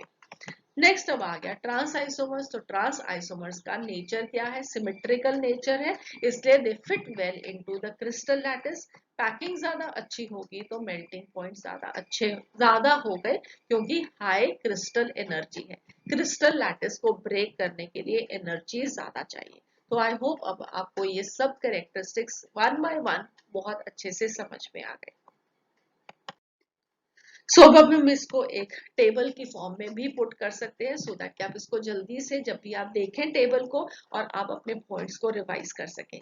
तो सिस कंपाउंड के लिए मेल्टिंग पॉइंट लो होगा, बॉइलिंग पॉइंट हाई होगा, सॉल्युबिलिटी ऑल्सो डू रिमेंबर कि सिस कंपाउंड्स की ज्यादा होती है, रिफ्रैक्टिव इंडिसेस हाई होते हैं और डायपोल मोमेंट की वैल्यूज एप्रिशिएबल होगी। इन कंपैरिजन ट्रांस कंपाउंड्स के melting point high, boiling point low, solubility low, refractive indices low और डायपोल मोमेंट या तो जीरो होगा वैल्यू या नेग्लिजिबल होगा। एक और इंपॉर्टेंट चीज अब यहाँ पे सिस ट्रांस से रिलेटेड, हमारे पास ज्योमेट्रिकल आइसोमेरिज्म कहाँ पे अभी हमने बोला डबल बॉन्ड के अंदर होता है, राइट? अगर कंपाउंड के अंदर कार्बन कार्बन सिंगल बॉन्ड है तो वो स्ट्रक्चर ज्योमेट्रिकल आइसोमेरिज्म शो नहीं करेगा, चाहे उस पे सारे के सारे डिफरेंट ग्रुप्स लगे हों तो भी वो शो नहीं करेगा, क्योंकि वहां पे आपने मॉडल में भी देखा कि फ्री रोटेशन पॉसिबल है। एक स्ट्रक्चर दूसरे स्ट्रक्चर में इंटरकन्वर्टेबल होता है। इंटरकन्वर्टेबल होता है तो इसका मतलब ये है कि रिस्ट्रिक्टेड रोटेशन नहीं है, और ज्योमेट्रिकल आइसोमेरिज्म के लिए रिस्ट्रिक्टेड रोटेशन एक असेंशियल कंडीशन है, right? Carbon carbon single bond में जो फ्री रोटेशन में भी हम देख रहे हैं डिफरेंट स्ट्रक्चर्स, उस आइसोमेरिज्म को हम कंफर्मेशनल आइसोमेरिज्म बोलते हैं, उसको हम ज्योमेट्रिकल आइसोमेरिज्म नहीं बोलते हैं, ठीक है? और जहां पे हमारे पास कार्बन कार्बन ट्रिपल बॉन्ड होगा वहां पे वो जो स्ट्रक्चर होगा वो होगा ही एक लीनियर स्ट्रक्चर, राइट? तो उसके साथ साथ एक ही एटम लगा है तो उसकी स्पेशल अरेंजमेंट क्या डिफरेंट होगी? वो एक लाइन है, लाइन में सब एटम्स एक दूसरे के साथ पड़े हैं, सो वो स्ट्रक्चर भी ज्योमेट्रिकल आइसोमेरिज्म शो नहीं कर सकते। ना कार्बन कार्बन सिंगल बॉन्ड, ना कार्बन कार्बन ट्रिपल बॉन्ड, सिर्फ कार्बन कार्बन डबल बॉन्ड, वहां पे भी जहां पे दो ग्रुप ऑफ एटम्स एक कार्बन को जो लगे हैं वो डिफरेंट होने चाहिए, ठीक है? अब अच्छे से समझ में आ गया। अब आप ये वाला देखो, दो आइसोमर है, इन दोनों आइसोमर्स में सिस स्ट्रक्चर कौन सा है और ट्रांस स्ट्रक्चर कौन सा है, क्या आप बता सकते हो? अब आप यहाँ पे देख सकते हो कि कार्बन कार्बन डबल बॉन्ड है, इस कार्बन पे दो डिफरेंट ग्रुप लगे हैं, इस कार्बन पे दो ग्रुप डिफरेंट लगे हैं, मगर ये सिस भी नहीं है, ये ट्रांस भी नहीं है, क्योंकि ये सारे चारों के चारों डिफरेंट है। और मैंने आपको बताया था कि जहां पे चार डिफरेंट ग्रुप्स लगे हुए होंगे दोनों कार्बन्स पे, ऐसे स्ट्रक्चर में सिस ट्रांस आइसोमेरिज्म नहीं हम बोल सकते। स्ट्रक्चर का नाम क्या है? 1 ब्रोमो 2 क्लोरो प्रोपीन, ठीक है, 1 bromo, carbon number 1, carbon number 2, carbon number 3, position number 1 पे ब्रोमीन, पोजीशन नंबर 2 पे chlorine. So 1 bromo 2 chloro propane के अंदर cis trans system of nomenclature नहीं हम अप्लाई कर सकते, क्योंकि चारों के चारों डिफरेंट ग्रुप्स लगे हुए हैं। तो यहाँ पे हम कौन सा नॉमेनक्लेचर लगाएंगे, हम यहाँ पे लगाएंगे EZ सिस्टम ऑफ नॉमेनक्लेचर। अब इस ये जो EZ सिस्टम ऑफ नॉमेनक्लेचर है, ये एक प्रेफर्ड सिस्टम है बाय IUPAC, क्योंकि इसको हम यूज कर सकते हैं किसी भी एल्कीन आइसोमर के लिए। ठीक है, वो कैसे यूज करेंगे अभी आप सीखोगे। तो रिलेटिव प्रायोरिटी हम देते हैं दो groups bonded to one of the carbon atoms. तो हमारे पास ये दो डिफरेंट ग्रुप्स लगे हैं, हम एक कार्बन के साथ फिक्स कर देते हैं कि हाँ तुम ज्यादा इंपॉर्टेंट हो। ठीक है, इन दोनों में से हमने कोई एक क्राइटेरिया ले लिया कि ये वाला ब्रोमीन जो है ये ज्यादा इंपॉर्टेंट है, राइट। और क्यों वो इम्पोर्टेंट है उस क्राइटेरिया के बेसिस पे हम इसमें भी देख लेंगे कि वो इम्पोर्टेंट है। अब वो क्राइटेरिया क्या है, लेट अस सी दैट। सो ये जो EZ सिस्टम ऑफ नॉमेनक्लेचर है एल्कीन्स का, इसमें ये एक ऐसा सिस्टम है जो कि डबल बॉन्ड की स्टीरियो केमिस्ट्री को बताता है। डबल बॉन्ड के आसपास जो ग्रुप्स लगे हैं वो किस तरीके से लगे हुए हैं, उनकी स्पेशल अरेंजमेंट क्या है वो ये बताता है। और उसके लिए जो क्राइटेरिया यूज किया गया है वो है एटॉमिक नंबर क्राइटेरिया। तो एटॉमिक नंबर के बेसिस पे हम रैंक करते हैं उन ग्रुप्स को जो कि कार्बन कार्बन डबल बॉन्ड के साथ जुड़े हुए हैं। ठीक है, तो अगर आप अब ये एग्जाम्पल देखो, तो यहाँ पे हमारे पास कार्बन कार्बन डबल बॉन्ड है, इस कार्बन पे एक हाइड्रोजन लगा है, इस कार्बन पे क्लोरीन लगा है। ठीक है, अब एटॉमिक नंबर क्राइटेरिया क्या कहता है, वो ये कहता है कि हम चूज करते हैं इन ग्रुप्स को according to higher atomic number. अगर क्लोरीन और हाइड्रोजन में से चूज करोगे तो क्लोरीन का एटॉमिक नंबर ज्यादा है हाइड्रोजन के कंपैरिजन में। सिमिलरली दूसरी साइड पे ब्रोमीन का एटॉमिक नंबर ज्यादा है फ्लोरीन के कंपैरिजन में, राइट। तो ये ग्रुप बन जाएगा हायर प्रायोरिटी का, इधर से ये बन जाएगा हायर प्रायोरिटी का। अब अगर दो ग्रुप्स जिनका एटॉमिक नंबर ज्यादा है वो सेम साइड पे आएंगे ऑफ द डबल बॉन्ड, तो उसको हम बोलेंगे Z कॉन्फ़िगरेशन। और अगर वो ऑपोजिट साइड पे आएंगे तो हम उसको बोलेंगे E कॉन्फ़िगरेशन। ठीक है, अब यहाँ पे ये दोनों हायर सेम साइड पे तो Z कॉन्फ़िगरेशन, यहाँ पे हायर ऑपोजिट साइड पे तो ये E कॉन्फ़िगरेशन। अब ये जो Z वर्ड है ये एक जर्मन वर्ड ज़ूसामेन से आया जिसका मीनिंग इज टुगेदर। ठीक है, तो together on the same side of the carbon carbon double bond the groups having higher atomic number. ठीक है, इनफैक्ट ये ग्रुप नहीं है, यहाँ पे अब अभी आप अंडरस्टैंड करोगे कि हम ग्रुप की बात नहीं कर रहे हैं। जो कार्बन कार्बन डबल बॉन्ड से डायरेक्टली एटम अटैच्ड है, अगर यहाँ पे एक CH3 हो तो CH3 में से अटैच क्या होगा इस कार्बन को, ये वाला कार्बन, CH3 का कार्बन। तो आप कार्बन और फ्लोरीन के एटॉमिक नंबर को कंपेयर करोगे। अभी आपको उसके मैं आपको प्रॉपरली इसके रूल्स बताऊंगी तो आपको बहुत अच्छे से समझ में आ जाएगा, राइट। और ई कॉन्फ़िगरेशन कहाँ, उसके लिए कौन सा वर्ड था जहां से ई आया, वेल जर्मन वर्ड था एंड जीजेन। तो इसका जो मीनिंग है वो है ऑपोजिट। तो ऑपोजिट ग्रुप्स है, राइट। अब ये जो स्ट्रक्चर हो गया जेड कॉन्फ़िगरेशन, ये सिस के जैसा हो गया। सिस के अंदर एटम्स एक तरह के थे और वो दोनों सेम साइड पे थे, और ट्रांस के अंदर क्या था कि वो ऑपोजिट साइड पे थे। तो जेड सिस के जैसा और ट्रांस ई। ठीक है, ये दोनों हैं एनिमीज, एक दूसरे के ऑपोजिट पड़े हैं। हाई एटॉमिक नंबर है, ताकत दोनों में ज्यादा है, और दोनों ऑपोजिट एक दूसरे के पड़े हैं, तो वो दोनों बन गए एनिमीज, ई कॉन्फ़िगरेशन। और यहाँ पे ये दोनों ताकतवर लोग एक ही साइड पे आ गए, तो ये क्या है, एनिमीज नहीं है। तो ये जेड कॉन्फ़िगरेशन हो गया, आप इसको इस तरीके से याद कर सकते हैं। सो अब ये EZ सिस्टम ऑफ नॉमेनक्लेचर में जो relative priorities of the two groups है उसके लिए हमारे पास कुछ रूल्स हैं, सो दैट कि हम उसको आसानी से अप्लाई कर सके, नहीं तो हमारे पास बहुत सारी प्रॉब्लम्स आ सकती हैं। तो रूल नंबर 1 क्या है, रूल नंबर 1 है कि जिस एटम का हायर एटॉमिक नंबर होगा उसको आप हायर रैंकिंग दोगे। ठीक है, तो ये आपने अभी एग्जाम्पल पहला भी देखा और यहाँ पे भी आप देख सकते हो कि इस कार्बन को एक ब्रोमीन और हाइड्रोजन लगा है। ब्रोमीन का एटॉमिक नंबर ज्यादा है। एटॉमिक नंबर क्या है ब्रोमीन का? 35। ठीक है, तो ब्रोमीन का एटॉमिक नंबर ज्यादा है, हाइड्रोजन का एटॉमिक नंबर 1 होता है, तो ये हायर प्रायोरिटी हो गया। क्लोरीन और कार्बन में से देखोगे तो क्लोरीन का एटॉमिक नंबर 17, कार्बन का एटॉमिक नंबर 6, तो chlorine is of high priority. अब यहाँ पे ये दोनों high priority groups carbon carbon double bond के सेम साइड पे आ गए, तो ये क्या हो गया? Z isomer. और यहाँ पे ये दोनों ऑपोजिट टू ईच अदर आ गए, तो ये हो गए एनिमीज, E आइसोमर। ठीक है, अब नेक्स्ट अब आप ये वाला स्ट्रक्चर देखो। अब इस स्ट्रक्चर में आप क्या देख सकते हो कि इस साइड पे कार्बन में ये क्या अटैच्ड होगा? CH3 का कार्बन अटैच्ड होगा और इधर हाइड्रोजन अटैच्ड है। तो कार्बन और हाइड्रोजन में से प्रायोरिटी ज्यादा किसकी होगी? कार्बन की, क्योंकि इसका एटॉमिक नंबर ज्यादा। तो ये ग्रुप बन गया हाई प्रायोरिटी का। अब अगर दूसरी साइड पे देखोगे तो यहाँ पे एक इथाइल ग्रुप है, यहाँ पे एक मिथाइल ग्रुप है, मगर कार्बन को क्या जुड़ा है? यहाँ पे भी एक कार्बन, यहाँ पे भी एक कार्बन, तो दोनों का एटॉमिक नंबर तो सेम हो गया। तो इसमें से कैसे चूज करेंगे कि हायर प्रायोरिटी किसकी है? तो उसके लिए रूल नंबर 2 है। रूल नंबर 2 क्या कहता है कि अगर दो सब्स्टिट्यूएंट्स जो कि कार्बन को जुड़े हुए हैं वो दोनों सेम हो, एक टाई है, ठीक है, तो दोनों का एटॉमिक नंबर सेम है तो टाई हो गया।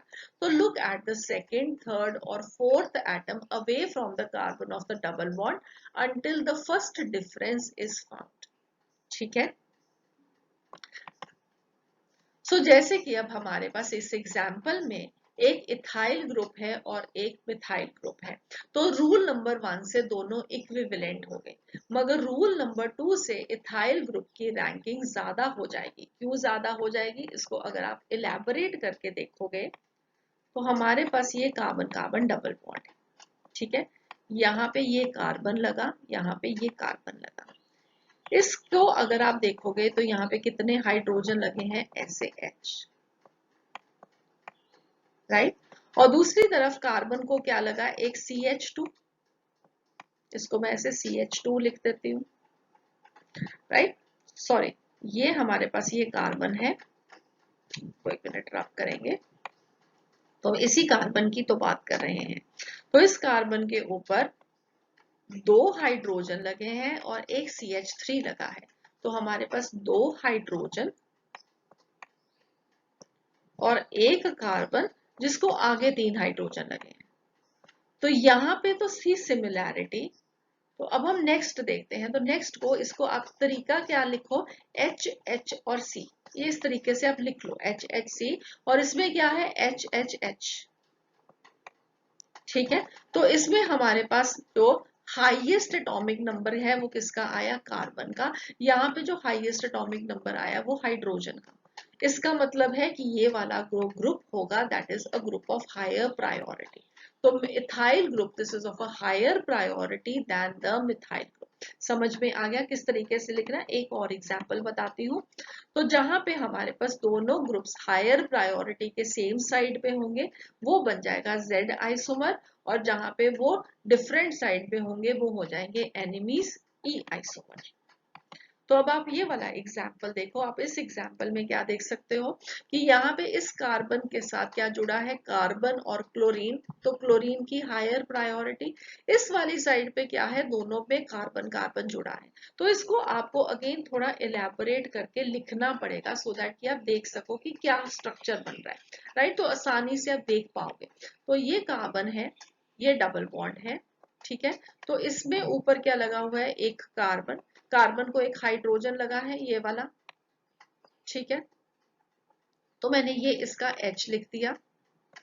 दूसरी तरफ ये एक CH3 लगा है, तो हमने यहाँ पे इसके साथ ये बॉन्ड फॉर्म किया, अगला बॉन्ड फॉर्म किया CH3 का, और एक ये लगा है CH3 इस कार्बन को, तो हमने इसका यहाँ पे एक और CH3 लग दिया। अब इस कार्बन पे क्या क्या लगा हुआ है? एक C, एक H और एक C, ठीक है। अब आप दूसरी साइड पे ये देखोगे, ये क्या लगा हुआ है? इस वाले कार्बन पे 2 हाइड्रोजन H2 और साथ में एक OH, तो ये क्या बन गया हमारे पास H, H और O। इन तीनों में से हायर एटॉमिक नंबर वाला एटम क्या है? ऑक्सीजन। इधर से हायर एटॉमिक नंबर वाला एटम क्या है? कार्बन। तो दोनों में से अब तो टाई नहीं है, एक कार्बन है एक ऑक्सीजन है, तो ऑक्सीजन का एटॉमिक नंबर ज्यादा है, इसलिए जो CH2OH ग्रुप है उसकी प्रायोरिटी ज्यादा हो जाएगी। तो आप इसको इस तरीके से अच्छे से एलैबोरेट करके लिख सकते हो। थोड़ी देर में आप जल्दी से सिर्फ देखने पे भी उसको अंडरस्टैंड कर लोगे कि कौन से की प्रायोरिटी ज्यादा होगी। विद प्रैक्टिस तो आ ही जाएगा, बट पहले आप उसको जिस तरीके से मैंने लिखा है एलैबोरेट करके आप लिख लोगे तो आपको गलती कभी भी नहीं होगी, राइट। तो यहाँ पे दोनों सेम साइड पे है तो Z आइसोमर, यहाँ पे ऑपोजिट टू ईच अदर है तो ये क्या बन गया? E isomer. सो नेक्स्ट है अब हमारे पास रूल नंबर 3, और ये जो रूल नंबर 3 है, ट्रस्ट में ये बहुत ज्यादा इंपॉर्टेंट है और इसकी अंडरस्टैंडिंग आपको बहुत अच्छे से चाहिए, तो प्लीज सब कुछ जो है वो ध्यान से सुनिएगा। अब रूल नंबर 3 काहे के लिए है? ये है जहां पे हमारे पास ग्रुप्स के अंदर double bond triple bonds present होंगे तो उसको हम कैसे ट्रीट करेंगे। तो अगर हमारे पास एक ऐसा एटम हो जो कि डबली बॉन्डेड हो टू अनदर एटम, तो प्रायोरिटी सिस्टम क्या कहता है कि उसको ऐसे ट्रीट करो जैसे कि वो सिंगली बॉन्डेड हो to two of those atoms. अभी मैं रिप्रेजेंट करके बताऊंगी तो अच्छे से समझ में आएगा। और अगर वो ट्रिपली बॉन्डेड हो टू अनदर एटम तो प्रायोरिटी सिस्टम कहता है कि उसको ऐसे ट्रीट करो जैसे कि it is singly bonded to 3 of those atoms. अब इसका मीनिंग हमारे पास फॉर एग्जाम्पल है एक एल्डिहाइड सब्स्टिट्यूएंट, ठीक है। अब एल्डिहाइड सब्स्टिट्यूएंट में आप क्या देख सकते हो कि जो कार्बन है वो सिंगल बॉन्ड के साथ हाइड्रोजन के साथ जुड़ा हुआ है और डबल बॉन्ड के साथ ऑक्सीजन के साथ जुड़ा हुआ है। तो इसमें आपको क्या करना है कि जो कार्बन ऑक्सीजन का डबल बॉन्ड है उसको ऐसे ट्रीट करना है कि हमारे पास एक कार्बन का एटम है जो कि 2 ऑक्सीजन के एटम्स के साथ सिंगली बॉन्डेड है, ठीक है। तो इसको अगर हम लिखेंगे तो हम कैसे लिखेंगे? हमारे पास ये कार्बन है, इसने ये हाइड्रोजन के साथ बॉन्ड फॉर्म किया, ये ऑक्सीजन के साथ डबल बॉन्ड फॉर्म किया, ठीक है। तो इसको रिप्रेजेंट करने के लिए हमने कैसे ट्रीट करना है इसको? हाइड्रोजन के साथ सिंगल बॉन्ड है तो सिंगल बॉन्ड ही रहेगा, मगर ऑक्सीजन के साथ डबल बॉन्ड है तो डबल बॉन्ड की जगह पे हम 2 सिंगल बॉन्ड्स बनाएंगे। कार्बन के दोनों सिंगल बॉन्ड किसके साथ है? ऑक्सीजन के साथ, ठीक है। तो डबल बॉन्ड की जगह पे सिंगल बॉन्ड उसी एटम के साथ बनाएंगे। और अगर हमारे पास एक ट्रिपल बॉन्ड हो, जैसे कि कार्बन नाइट्रोजन के बीच में ट्रिपल बॉन्ड होता है, तो हम उसको कैसे ट्रीट करेंगे? जैसे कि हमारे पास ये कार्बन है, 3 सिंगल बॉन्ड्स ये नाइट्रोजन एटम के साथ फॉर्म करेगा इस तरीके से। तो हम इसको इस तरीके से लिखते हैं। अब यहाँ पे एक इंपॉर्टेंट चीज ये है जो प्लीज आप ध्यान से सुनिएगा, वो ये है कि हमारे इस स्ट्रक्चर के अंदर एक्चुअली में ऑक्सीजन एटम कितने थे? सिर्फ एक ही था। दूसरा एटम क्या है? हमने खुद से बनाया है। जो खुद से बनाया वाला है उसको हम क्या कहते हैं कि वो एक इमेजिनरी एटम है, वो एक फैंटम एटम है, वो एक्चुअली में एग्जिस्ट नहीं करता था। ये वाला एटम रियल है, ये वाला एटम क्या है? इमेजिनरी एटम है या फैंटम एटम है, ठीक है। तो इसको हमने इसलिए ब्रैकेट में डाल दिया सो दैट कि आप डिफरेंशिएट कर सको कि ये ओरिजिनल नहीं है। अब अगर आप इस ऑक्सीजन को देखो, ये ऑक्सीजन जो है ये असल वाला ऑक्सीजन है, ये एक कार्बन एटम के साथ एक सिंगल बॉन्ड फॉर्म कर रहा है, बट एक्चुअली में क्या फॉर्म करता है? एक्चुअली में ये एक डबल बॉन्ड फॉर्म करता है। तो अगर आप इस तरीके से लिखोगे तो इसकी जो ऑक्सीजन है इसकी वैलेंसी पूरी नहीं होगी। तो हम क्या करेंगे? हम इसके साथ एक और कार्बन एटम बनाएंगे जो कि एक इमेजिनरी कार्बन है या फैंटम कार्बन, ठीक है। तो एक कार्बन और ऑक्सीजन के डबल बॉन्ड को हम कैसे रिप्रेजेंट कर रहे हैं?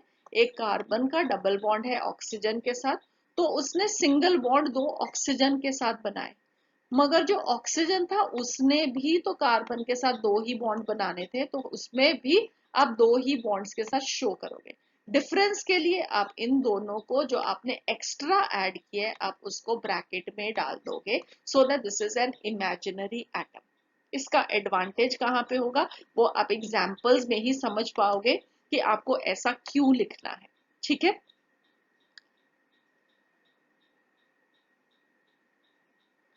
सो स्टेप बाय स्टेप जैसे जैसे आप एग्जाम्पल्स करते जाओगे आपकी अंडरस्टैंडिंग जो है वो इम्प्रूव होगी। अब आप एग्जाम्पल यहाँ पे ये वाला देखो। सबसे पहले तो आपको लिखना आना चाहिए कि डबल बॉन्ड ट्रिपल बॉन्ड को आपको कैसे लिखना है और क्यों लिखना है एक्चुअली में।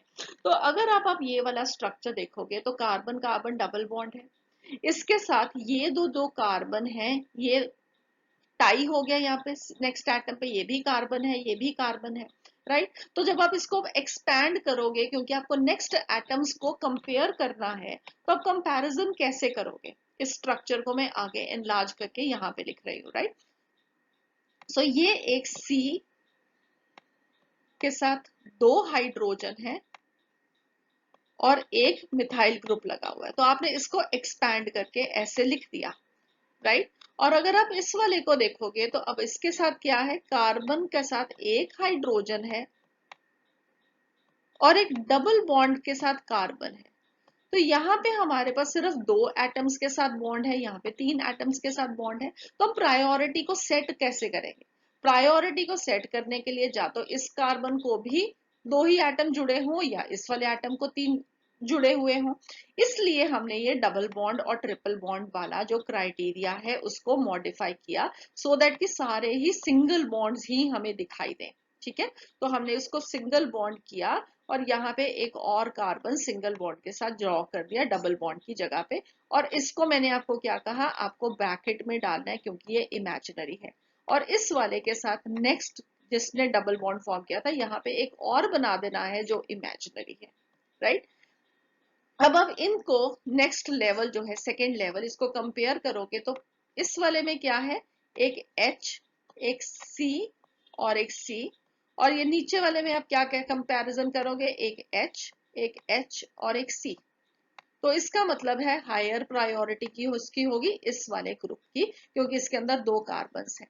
ये कैंसिल हो गए एक दूसरे के साथ, ये कैंसिल हो गए, ये कैंसिल हो गए, इसका इस वाले कार्बन का एटॉमिक नंबर हाइड्रोजन से ज्यादा हो गया, तो प्रायोरिटी ग्रुप कौन सा हो गया, ये वाला हो गया। समझ में आ गया आपको? अब ये हम सी यहाँ पे इसलिए लिखते हैं, ये भी बता देती हूँ आपको, नेक्स्ट एग्जाम्पल में आप समझ पाओगे। अगर आपकी यहाँ पे भी इस लेवल पे भी सिमिलैरिटी आती तो आपको अगले ग्रुप पे मूव करना होता, और वहां पे आपको अगर कोई एटम इस कार्बन के साथ जुड़ा नहीं मिलेगा तो अगेन प्रॉब्लम आएगी। नेक्स्ट एग्जाम्पल में ये समझ पाओगे अच्छे से। अगर हम अब दूसरी साइड देखते हैं, राइट, तो नेक्स्ट एग्जाम्पल में ये मैं आपको बताऊंगी कि आपने ये फैंटम यहाँ पे कार्बन क्यों लगाए हैं। ऑलराइट, अब आप ये वाला स्ट्रक्चर देखो, यहाँ पे क्या है हमारे पास, CH2OH। तो इसको एक्सपैंड करेंगे तो कैसे आएगा, ये एक हाइड्रोजन, एक और हाइड्रोजन और एक OH ग्रुप। ठीक है, तो इसके साथ तो तीन बॉन्ड्स बन गए। अब नीचे हमारे पास एक ट्रिपल बॉन्ड है, तो ट्रिपल बॉन्ड को तो हमें तीन सिंगल बॉन्ड्स के जैसे रिप्रेजेंट करना है, ये तीन। अब इसमें से असल कितना है, सिर्फ एक, बाकी दो जो है वो क्या है, इमेजिनरी। तो इनको आप इसमें डाल दोगे, और ये वाला जो कार्बन जो हमारा ओरिजिनल था, राइट, ये आगे फर्दर दो इमेजिनरी कार्बन ड्रॉ करोगे, सो दैट की हिसाब किताब बराबर रहे। कैसे हिसाब किताब बराबर है, ये वाला कार्बन भी ट्रिपल बॉन्ड फॉर्म कर रहा था, ये वाला कार्बन भी ट्रिपल बॉन्ड फॉर्म कर रहा था, तो इस कार्बन के आपने तीन कार्बन को जोड़ के बना दिया ट्रिपल बॉन्ड, तो इस वाले कार्बन का भी ट्रिपल बॉन्ड बनाना है, ये वाला कार्बन, ये कार्बन, ये कार्बन। समझ में आ गया?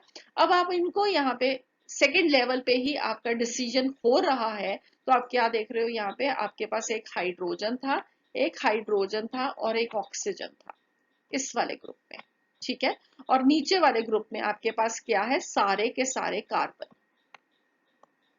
राइट। तो सबसे ज्यादा हाई एटॉमिक नंबर ज्यादा किसका है, ऑक्सीजन का, तो हमारे लिए प्रायोरिटी ग्रुप कौन सा हो जाएगा, ये। अब जब प्रायोरिटी ग्रुप सेम साइड पे आएंगे तो Z आइसोमर, और अगर ऑपोजिट साइड पे आएंगे तो E आइसोमर। ठीक है, अब ये समझ में आ गया आपको कि डबल बॉन्ड ट्रिपल बॉन्ड आपको कैसे लगाना है।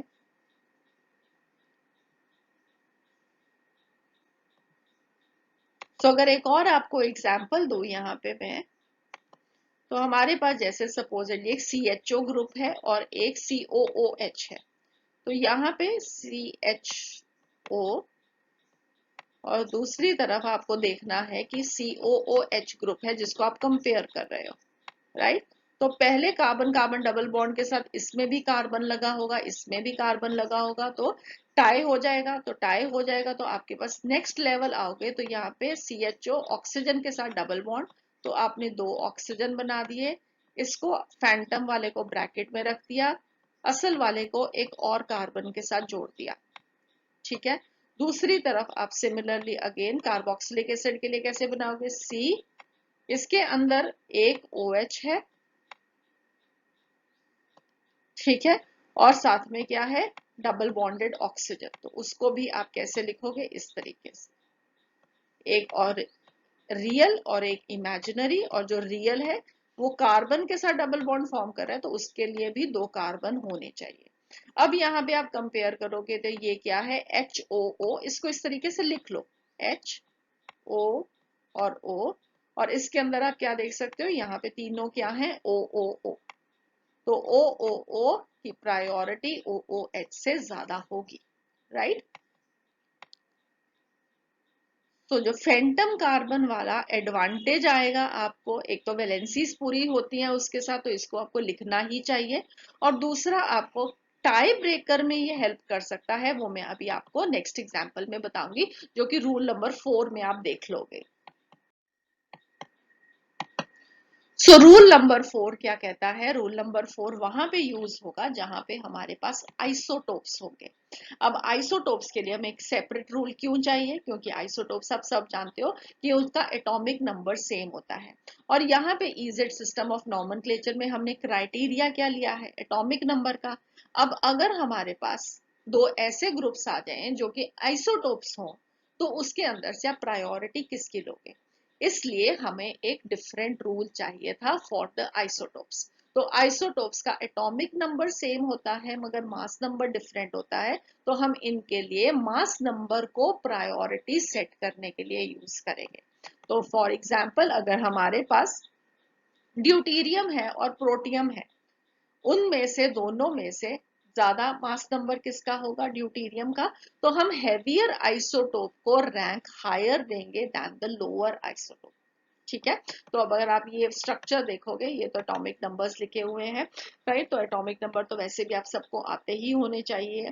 तो अब यहाँ पे आप एग्जांपल में देख सकते हो कि एक साइड पे आपके पास कार्बन कार्बन डबल बॉन्ड के एक हाइड प्रोटियम है और एक ड्यूटीरियम है। तो ड्यूटीरियम का क्योंकि मास नंबर ज्यादा, इसलिए this is a member of higher priority. Otherwise atomic number को कंपेयर करते तो दोनों का एटॉमिक नंबर सेम था, तो हम किसी को भी प्रायोरिटी नहीं दे पाते, तो यहाँ पे हम मास नंबर को प्रायोरिटी देंगे। ठीक है, अब आप दूसरी साइड पे देखो, दिस इज द एग्जांपल जो कि मुझे आपको एक्सप्लेन करना था फॉर द फैंटम वाला। ठीक है, तो हम इसको इस वाले पे देख लेते हैं, सो इट विल बी आपको कंपैरिजन के लिए आसान होगा। ओके, सो अब हमें यहाँ पे ये कार्बन है, इस वाले कार्बन के साथ ये भी कार्बन जुड़ा है, इसका मतलब है कि हमारा जो पहला लेवल है वहां पे एक टाई है। ठीक है, ये भी कार्बन है, और यहाँ पे इसको थोड़ा सा नीचे लिख देते हैं, ये भी कार्बन है।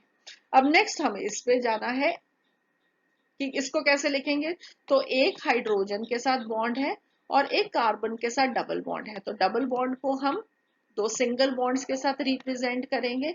ये हमारे पास आ गया 2 कार्बन। ठीक है, अब फैंटम कार्बन में इसको सेपरेट बाद में करेंगे। ठीक है, अब इस वाले को कार्बन को देखोगे तो ये किसके साथ अटैच्ड है, एक हाइड्रोजन के साथ अटैच्ड है, एक कार्बन के साथ अटैच्ड है, एक कार्बन के साथ अटैच्ड है।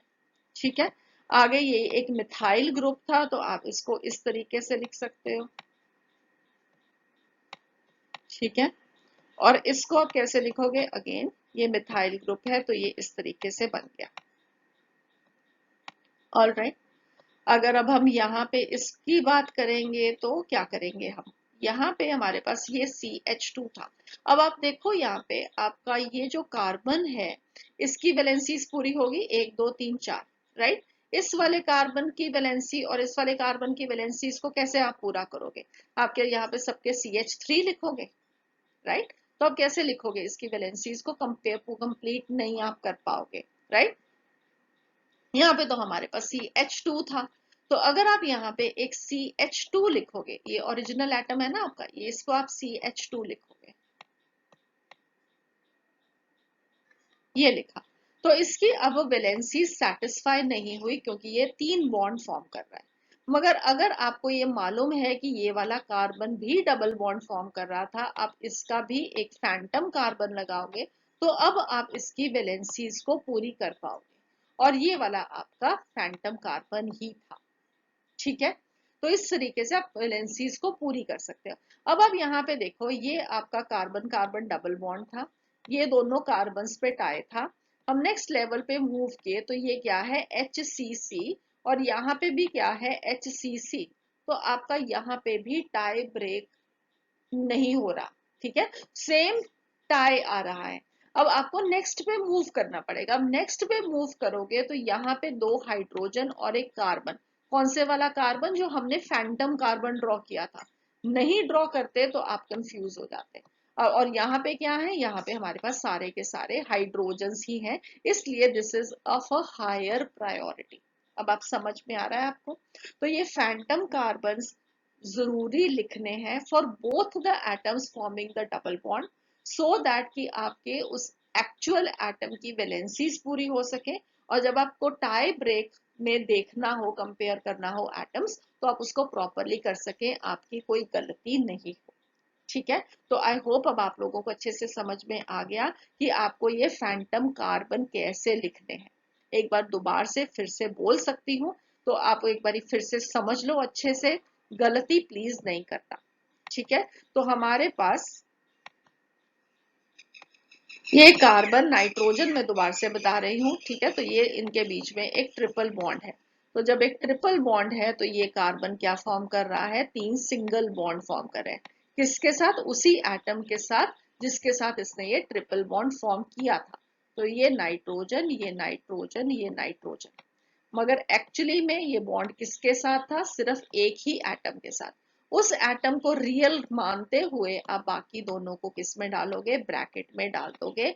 ये आपके फैंटम नाइट्रोजन्स हैं। ठीक है, और जो ओरिजिनल नाइट्रोजन है, क्योंकि वो भी कार्बन के साथ ट्रिपल बॉन्ड फॉर्म कर रहा था, तो इस नाइट्रोजन को भी आपने 3 बॉन्ड देने हैं, एक असल वाले कार्बन के साथ और 2 फैंटम कार्बन के साथ। अब अच्छे से समझ में आ गया कि इसको आपने किस तरीके से रिप्रेजेंट करना है। इस तरीके से रिप्रेजेंट करना ही करना है। उसके बाद आपको टाई ब्रेकर में वो हेल्प करे या ना करे, दैट इज अनदर थिंग, मगर आप इसको सही तरीके से ही लिखो। आपको ये कोई नहीं सिखाएगा, इट इज वेरी इंपॉर्टेंट। और नहीं तो समझोगे तो आप कहीं ना कहीं पे गलती जरूर करोगे।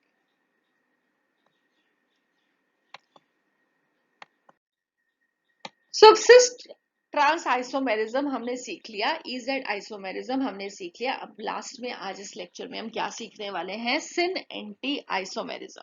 सिन एंटी आइसोमेरिज्म जब आप सीख लोगे, that is the last thing जो कि हम इस लेक्चर में सीख रहे हैं। मगर अभी ज्योमेट्रिकल आइसोमेरिज्म इसके साथ फिनिश नहीं होगा, अभी आपको और बहुत कुछ सीखना है। ठीक है, जो कि हम नेक्स्ट लेक्चर में कंटिन्यू करेंगे। तो अब सिन एंटी आइसोमेरिज्म में क्या होता है, तो हमारे पास EZ में और सिस ट्रांस में हमने देखा कि कार्बन कार्बन का डबल बॉन्ड था, राइट। मगर अगर कंपाउंड्स ऐसे हो जहां पे कार्बन नाइट्रोजन का डबल बॉन्ड हो, तो डबल बॉन्ड तो फिर भी है, तो डबल बॉन्ड है तो रिस्ट्रिक्टेड रोटेशन फिर भी रहेगी। तो यहाँ पे हम क्या देखेंगे कि ये वाले स्ट्रक्चर्स भी ज्योमेट्रिकल आइसोमेरिज्म शो कर सकते हैं। फॉर एग्जाम्पल, अगर हमारे पास एल्डोक्साइम्स हो और कीटोक्साइम्स हो, तो वहां पे हम ज्योमेट्रिकल आइसोमेरिज्म देख सकते हैं। तो इसको अंडरस्टैंड करते हैं कैसे। हमारे पास ये एक एग्जाम्पल है। इस एग्जाम्पल में आप क्या देख सकते हो कि कार्बन नाइट्रोजन का डबल बॉन्ड है, इसका मतलब है रिस्ट्रिक्टेड रोटेशन है। आसानी से डबल बॉन्ड के अराउंड एटम्स की मूवमेंट नहीं हो सकती है। हमें अगर उनको एटम्स को मूव कराना है तो बॉन्ड्स को तोड़ना पड़ेगा, दोबारा से बनाना पड़ेगा। ठीक है, तो अगर पोजीशन उनकी डिफरेंट दिख रही है तो इसका मतलब है कि वो डिफरेंट स्ट्रक्चर्स ही हैं। ठीक है, क्योंकि आसानी से इस कार्बन नाइट्रोजन के डबल बॉन्ड के अराउंड भी रोटेशन पॉसिबल नहीं है। फाइन। अब आप देख रहे हो कि ये कार्बन के आस दो डिफरेंट ग्रुप्स हैं, एक हाइड्रोजन लगा हुआ है और एक C6H5 लगा हुआ है, एक फिनाइल ग्रुप लगा है, कोई भी अल्काइल ग्रुप लगा हुआ हो सकता है, ठीक है, सिर्फ ये यहाँ पे एक एग्जाम्पल है। ऑलराइट, और यहाँ पे नाइट्रोजन के साथ क्या लगा हुआ है, OH लगा हुआ है। अब आप कहोगे कि यहाँ पे इसके पास तो एक ही ग्रुप है, तो ये सिस ट्रांस कैसे बनेगा? वेल, यहाँ पे जो दूसरा ग्रुप है वो है ये लोन पेयर ऑफ इलेक्ट्रॉन्स। तो यहाँ पे ये एक एक्ट करेगा ग्रुप की तरह। इलेक्ट्रॉन डेंसिटी एरिया होते हैं लोन पेयर्स, तो ये ऐसे एक्ट करेंगे जैसे कि नाइट्रोजन पे ग्रुप की तरह प्रेजेंट है। ऑलराइट, ये इस कंपाउंड का नाम क्या है, बेंजल डॉक्साइन। और अगर आप इसका दूसरा फॉर्म देखोगे तो ये इसका एंटी है, एंटी बेंजल डॉक्साइड। इसमें क्या हो गया, नाइट्रोजन का लोन पेयर दूसरी साइड पर चला गया, OH इस साइड पे आ गया, ठीक है। तो आपको डिफरेंस मिल गया स्पेशल अरेंजमेंट का एटम्स का। और ये क्योंकि डबल बॉन्ड है इसलिए ये फॉर्म और ये फॉर्म आपस में एक दूसरे में कन्वर्ट नहीं हो सकते जब तक कि हम बॉन्ड्स को ब्रेक नहीं करेंगे और दोबारा से फॉर्म नहीं करेंगे, ठीक है। I hope this is clear. अब इसको आप याद कैसे रखोगे, आपको ये डिफिकल्ट स्ट्रक्चर रख रहा होगा कि इसको हम एग्जाम्पल को कैसे याद रखें, कैसे समझें। तो मैं इसके लिए आपको इसका एक्चुअल रिएक्शन बताती हूँ। रिएक्शन क्या है कि हमारे पास कोई भी एक एल्डिहाइड है, ठीक है। एल्डिहाइड क्या होगा, एक H होगा, एक डबल बॉन्ड होगा, और एक आपके पास यहाँ पे एक अल्काइल ग्रुप लगा हो सकता है, वो हाइड्रोजन भी हो सकता है, मगर अगर हाइड्रोजन लगा हुआ होगा तो इस कार्बन के जो ग्रुप्स होंगे वो सेम हो जाएंगे, इसलिए तब वो ज्योमेट्रिकल आइसोमेरिज्म नहीं शो करेगा। तो फॉर्मल्डिहाइड ज्योमेट्रिकल आइसोमेरिज्म नहीं शो कर पाएगा। मगर उसके अलावा कोई भी और अल्काइल ग्रुप लगा हुआ है तो इस कार्बन का, इसको ऑक्सीजन को भी छोड़ दो आप, तो ये वाला कार्बन को सिर्फ देखना है कि डबल बॉन्ड अगर फॉर्म कर रहा है और इस पे डिफरेंट ग्रुप्स लगे हुए हैं तो ये ज्योमेट्रिकल आइसोमेरिज्म शो कर पाएगा, ठीक है। अब नेक्स्ट हमारे पास इसकी इस एल्डिहाइड की रिएक्शन होती है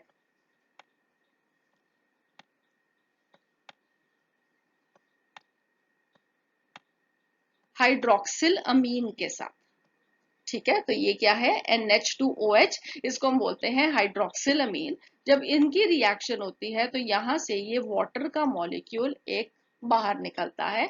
बाहर निकलने के बाद क्या बनेगा, हमारे पास क्या बच जाएगा, ये कार्बन का डबल बॉन्ड था वो अब नाइट्रोजन के साथ बन जाएगा। नाइट्रोजन पे एक OH ग्रुप लगा हुआ है और इसके पास अपना लोन पेयर भी है जो कि यहाँ पे एक ग्रुप की तरह एक्ट कर रहा है।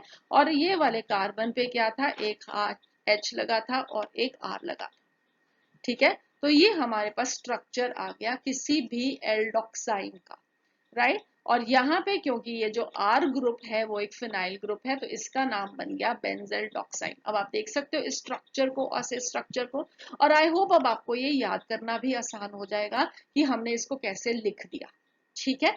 आसान था, ऑलराइट। सो अब ये रिएक्शन जो है ये आप क्लास 12th में सीखोगे जब आप एल्डिहाइड कीटोन्स की एक डिटेल्ड स्टडी करोगे। तो हमने एक रिएक्शन यहाँ पे ही मजे मजे में सीख लिया। अब इसको हम सिन किसको बोलते हैं और एंटी किसको बोलते हैं ये तो अभी हमने सीखा ही नहीं। तो वेल यहाँ पे आपको क्या करना है, एल्डोक्साइंस के अंदर हाइड्रोजन को और OH की पोजीशंस को कंपेयर करना है, ठीक है। अगर वो इस डबल बॉन्ड के सेम साइड पे हैं तो उसको आप बोलोगे सिन, और अगर वो एक दूसरे के ऑपोजिट साइड्स पे हैं तो आप उसको क्या बोलोगे, एंटी, ठीक है। सेम साइड पे तो सिन, ऑपोजिट साइड पे तो एंटी। सिर्फ H और OH को ही कंपेयर करना है और किसी चीज को नहीं देखना, ठीक है। समझ में आ गया। नेक्स्ट अब हम देखते हैं कीटोक्साइंस को। तो कीटोक्साइन के अंदर क्या होगा कि हमारे पास एक कीटोन होगा जो कि हाइड्रोक्सिलअमीन के साथ रिएक्ट करेगा। कीटोन होगा तो इसका मतलब है कि ये हाइड्रोजन की जगह पे भी एक अल्काइल ग्रुप प्रेजेंट होगा। वो कोई भी अल्काइल ग्रुप हो सकता है, बस कंडीशन क्या रहेगी कि इन दोनों ग्रुप्स को डिफरेंट होना होगा क्योंकि हमें कार्बन के ऊपर डिफरेंट ग्रुप्स चाहिए, राइट। ऑलराइट, अब इसमें हमारे पास ये जो एग्जाम्पल है उसमें एक ग्रुप जो है वो है फिनाइल ग्रुप C6H5 और दूसरी तरफ हमारे पास है एक पैरा टोलाइल ग्रुप। अब टोलाइल ग्रुप आई होप आप लोगों को सबको एरोमेटिक कंपाउंड्स का नॉमेनक्लेचर याद है, मैंने उसको डिटेल में आपको एरोमेटिक कंपाउंड्स के नॉमेनक्लेचर जब हम पढ़ रहे थे तब बताया था। नहीं याद है तो अभी एक बारी बता रही हूँ, बट प्लीज उस लेक्चर को दोबारा से देख के अच्छे से नॉमेनक्लेचर को समझो। ये हमारे पास है बेंजीन, बेंजीन का फॉर्मूला क्या होता है C6H6। इसमें से हमने एक हाइड्रोजन को निकाला, क्या बच जाएगा C6H5। ये क्या होता है, ये एक फिनाइल ग्रुप होता है। इसकी जगह पे मैंने अगर एक CH3 लगा दिया, राइट, तो ये स्ट्रक्चर बन जाएगा। इसको हम क्या बोलते हैं, इसको हम बोलते हैं टॉलीन। ठीक है, आई होप आप लोगों को मालूम है। अब टॉलीन में से अगर आप कोई भी एक हाइड्रोजन निकाल दोगे, तो सपोजिटली मैंने यहां से एक हाइड्रोजन निकाला है तो ये इसकी ऑर्थो पोजीशन है। यहाँ पे क्योंकि पैरा लिखा हुआ था तो चलो हम इसका पैरा ही निकालते हैं। तो यहाँ से हमने हाइड्रोजन निकाला। जब एक हाइड्रोजन निकाला तो ये क्या ग्रुप बनेगा, ऐसे C6H4CH3 ये बन गया। और क्योंकि वो पैरा पोजीशन थी तो हमने इसके आगे P भी लिख दिया। ऑलराइट, तो ये ग्रुप, ये वाला जो ग्रुप है आया आपके पास, इसको हम बोलते हैं टोलाइल ग्रुप। और क्योंकि पैरा पोजीशन से आपने हाइड्रोजन निकाला है टॉलीन में से, तो ये क्या हो गया, पैरा टोलाइल ग्रुप। ये समझ में अब अच्छे से आ गया। ऑलराइट, अब इसमें हम देखते हैं हम सिन और एंटी कैसे बताते हैं। एल्डोक्साई में तो हमने H और OH की पोजीशंस को कंपेयर कर दिया। अब यहाँ पे तो कोई H है नहीं है तो किसको कंपेयर करेंगे, तो इसको नाम लिखने का तरीका होगा कि आप OH ग्रुप के रेफरेंस में बताओ कि आप कौन से वाले ग्रुप की बात कर रहे हो। सपोजिटली अगर हम कह रहे हैं कि हम OH की और फिनाइल ग्रुप की पोजीशंस को कंपेयर कर रहे हैं, तो ये दोनों कार्बन नाइट्रोजन के डबल बॉन्ड की सेम साइड पे हैं।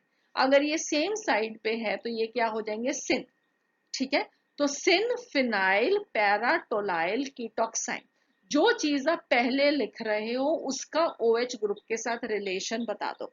ठीक है, तो अगर आप फिनाइल ग्रुप लिख रहे हो पहले, तो फिनाइल ग्रुप का OH ग्रुप के साथ रिलेशन क्या है, सिन, सेम साइड। ठीक है, तो सिन फिनाइल पैरा टोलाइल कीटोक्साइन। और अगर आप टोलाइल ग्रुप का रिलेशन बता रहे हो OH के साथ, तो वो क्या है, एक दूसरे के ऑपोजिट है, तो ये क्या हो जाएंगे, एंटी। तो अगर आप पैराटोलाइल को पहले लिखोगे तो क्या बनेगा, एंटी पैराटोलाइल फिनाइल कीटोक्साइन। समझ में आया। अब इसका दूसरा फॉर्म देख लेते हैं जहां पे हमने क्या किया, नाइट्रोजन के और OH की पोजीशन को हमने सिर्फ रिवर्स कर दिया। ठीक है, तो ये हमने इसकी साइड्स हमने चेंज कर दी, और साइड्स चेंज करने के लिए आपको बॉन्ड्स ब्रेक करने पड़ते हैं, इसलिए ये दोनों स्ट्रक्चर्स डिफरेंट हैं। ठीक है, ऑलराइट।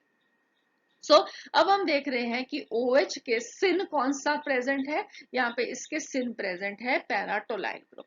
तो अगर आपको पैराटोलाइल पहले लिखना है तो सिन पैराटोलाइल फिनाइल कीटोक्साइन, और अगर फिनाइल ग्रुप पहले लिखना है तो एंटी फिनाइल पैराटोलाइल कीटोक्साइन।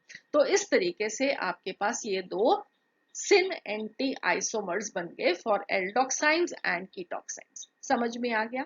अब एक और एग्जांपल है जहां पे हमारे पास नाइट्रोजन नाइट्रोजन का डबल बॉन्ड है, और वो स्ट्रक्चर्स भी ज्योमेट्रिकल आइसोमेरिज्म शो करते हैं। तो ये कौन से स्ट्रक्चर्स हैं, ये है एजोबेंजीन।